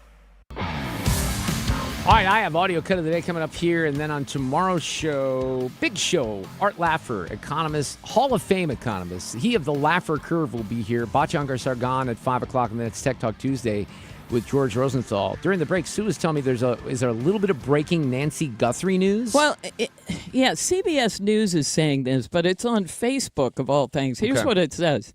Nancy Guthrie update. A ransom note from February saying Nancy Guthrie has died was likely sent by her abductor, investigators believe. So I guess they are working with that as a theory. And you know how we kept hearing that there were ransom notes, but nobody would really ever talk about it or say, well, here's where it came from, or were these fake, were they not fake? They actually think one was real from the abductor. Well, remember what happened at the time. Harvey Levin and TMZ got involved, and at first it kind of seemed like they were being very helpful and open-minded to the investigation. But then it became this very cryptic thing where he would go on CNN and Fox. I would sometimes hear him on both shows as I was driving home talking about the mystery, and he can't really tell us why he thinks it's real, but we know that it's real. So maybe at the very beginning there was something, but then does that article that you're reading indicate that they also think that there were some, imitators after that? Yes, they say the first note demanded millions in Bitcoin, but the second one, a few days later, the apparent abductors revealed that she had passed away, and it indicated that they did not mean for her to pass away. Really? And that's the one they think was real. Well, that's interesting, isn't it? Yes, it is. Because if they could somehow get that confirmed or track that down, that would at least give you, it doesn't give you the body, but it gives you, well, let's be honest, we all know that she's not alive. I mean, that's the sad part of it. But I just can't imagine not having the finality of that for, saying goodbye to your mother. So anyway, you never know. Weird things have happened with some of these cases, like the guy that just got, sentenced, Rex Sherman, the Gilgo Beach murderer. He went on for decades without people catching him. True. And then he finally got caught. Stand by. Playback ready. Now, the audio cut of the day. Well, good thing I'm not telling you Billy Joel died, but the person who signed Billy Joel to Columbia Records in a contract in the early 1970s to, really propel him to superstardom was a guy named Clive Davis. And Clive Davis passed away today at the age of 94. And I have a little bit of a personal connection to Clive because he was one of my idols. I never met him, and I was kind of disappointed that I never met him. But he was a young lawyer at Columbia Records in the early 1960s. He graduated from Harvard and from NYU, and he became CBS general counsel. And then he became the guy that kind of ran the whole company, signing acts like Simon and Garfunkel. I played Billy Joel. Later, when he went on to Arista Records after leaving Columbia, there was this small little independent artist. Whitney Houston became a big part of Clive Davis's life. And for me, I was 17 years old, Sue, and I knew a bunch of these local record reps, including a guy named Gene Donanovich, who was the Columbia rep that worked in a floor downtown at the KMOX building that we were in, for all those years. And I was working at this little radio station in Baldwin, but I got to know these record people, and I got to know what they did, right? And it became more interesting for me because I was very spoiled. I was backstage for a large portion of the concerts that came through between, I'd say, 82 and 86 here in St. Louis. But I became more interested at a certain point in meeting people behind the scenes as opposed to the bands because I was so curious about the music industry, and that's what I wanted to do. So I bought his biography, which was called Inside the Record Business. It was out in 1975, and from the age of 16 or 17, I knew who Clive Davis was. And he signed Rod Stewart and Aerosmith and Santana, Barbra Streisand, I'll kind of let him go on that one, Barry Manilow, Springsteen, Billy Joel, Whitney. I mean, it goes on. He founded Bad Boy Records with Sean Diddy Combs. And that, Notorious B.I.G., it's not my thing, but that came from there. He really was one of the legends of the music industry.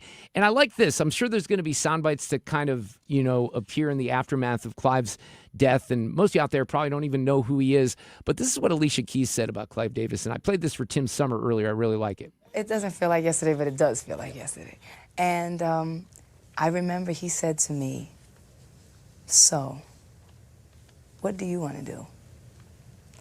Where do you see yourself in 5, 10 years? Where do you want to be?" And I had never had somebody of his stature ask me those questions. Nobody ever cared. Mm-hmm. They could care less. They want to tell you what they want you to do. Sure.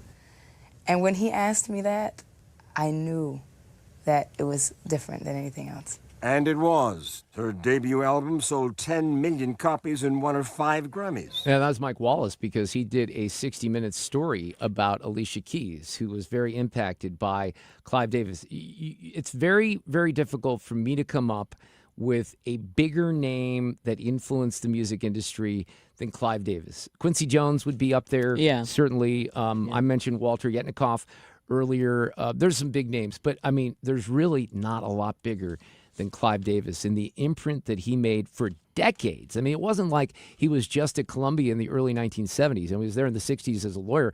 But then he goes on, ironically, gets fired from Columbia because they allege that he used $100,000 for his son's bar mitzvah. But he goes on to, to create Arista, and Arista becomes a legendary label, and then BMG, which became ginormous. So Clive Davis, one of my idols, probably no one else out there can say that listening right now, but he passed away at the age of 94, and he meant a lot to me, just knowing what his legend really gave the rest of the world. Traffic from the 97.1 FM Talk Traffic Center. He was a neighbor of Martha Stewart, who has been raving about him. That's weird, too. Yeah, she said he was just a wonderful human being. Okay, westbound traffic on 70 looks great out of downtown. 64, some moderate volume at Hampton. Eastbound is slow on either side of 170. And 70 westbound, still a little slow out in Wentzville. 55 really isn't bad. There's a slow pocket south of Barnhart in the construction zone. And if you're headed into Illinois, we're fine on the bridges, but 64 eastbound slows at 157 and northbound 255 at Horseshoe Lake. This is all due to road work. This report brought to you by Overhead Door Company of St. Louis.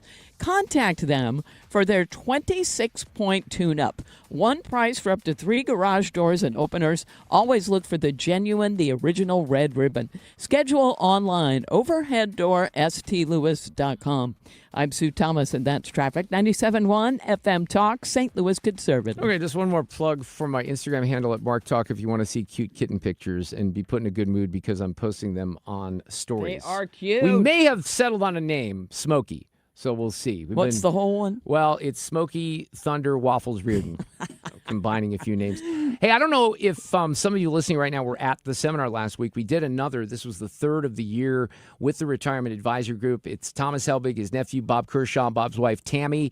They all run that group. It's a family-run operation, and they'd love to have you in the office. We'll have another seminar, sure enough, later in the year. I think we still have 2 more to go to wrap up 2026. Honestly, I can't believe we're halfway through the year. But providing you a worry-free retirement is what this is all about. They have a great team that can help you pursue the retirement of your dreams.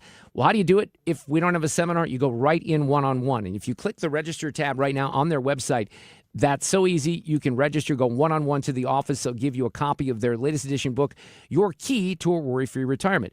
There's a lot of pressure. There's a lot of stress. You see that the stock market's kind of growing what you have, but you also know inflation is ticking away at the value of all your savings. So how do you make it last for the rest of your life? They're going to give you a plan, a customized strategy. at the Retirement Advisory Group. They're the official financial planners of this show. And Mark's and Annie's, they'd love to have you in for a visit. 314-993-9494, retirementkey.com for Thomas Helbig and the Retirement Advisory Group. For decades, Morgan & Morgan has represented hundreds of thousands of people at their hour of need. Injuries on the job, car crashes, medical malpractice, and nursing home abuse, Social Security claims, dangerous drugs,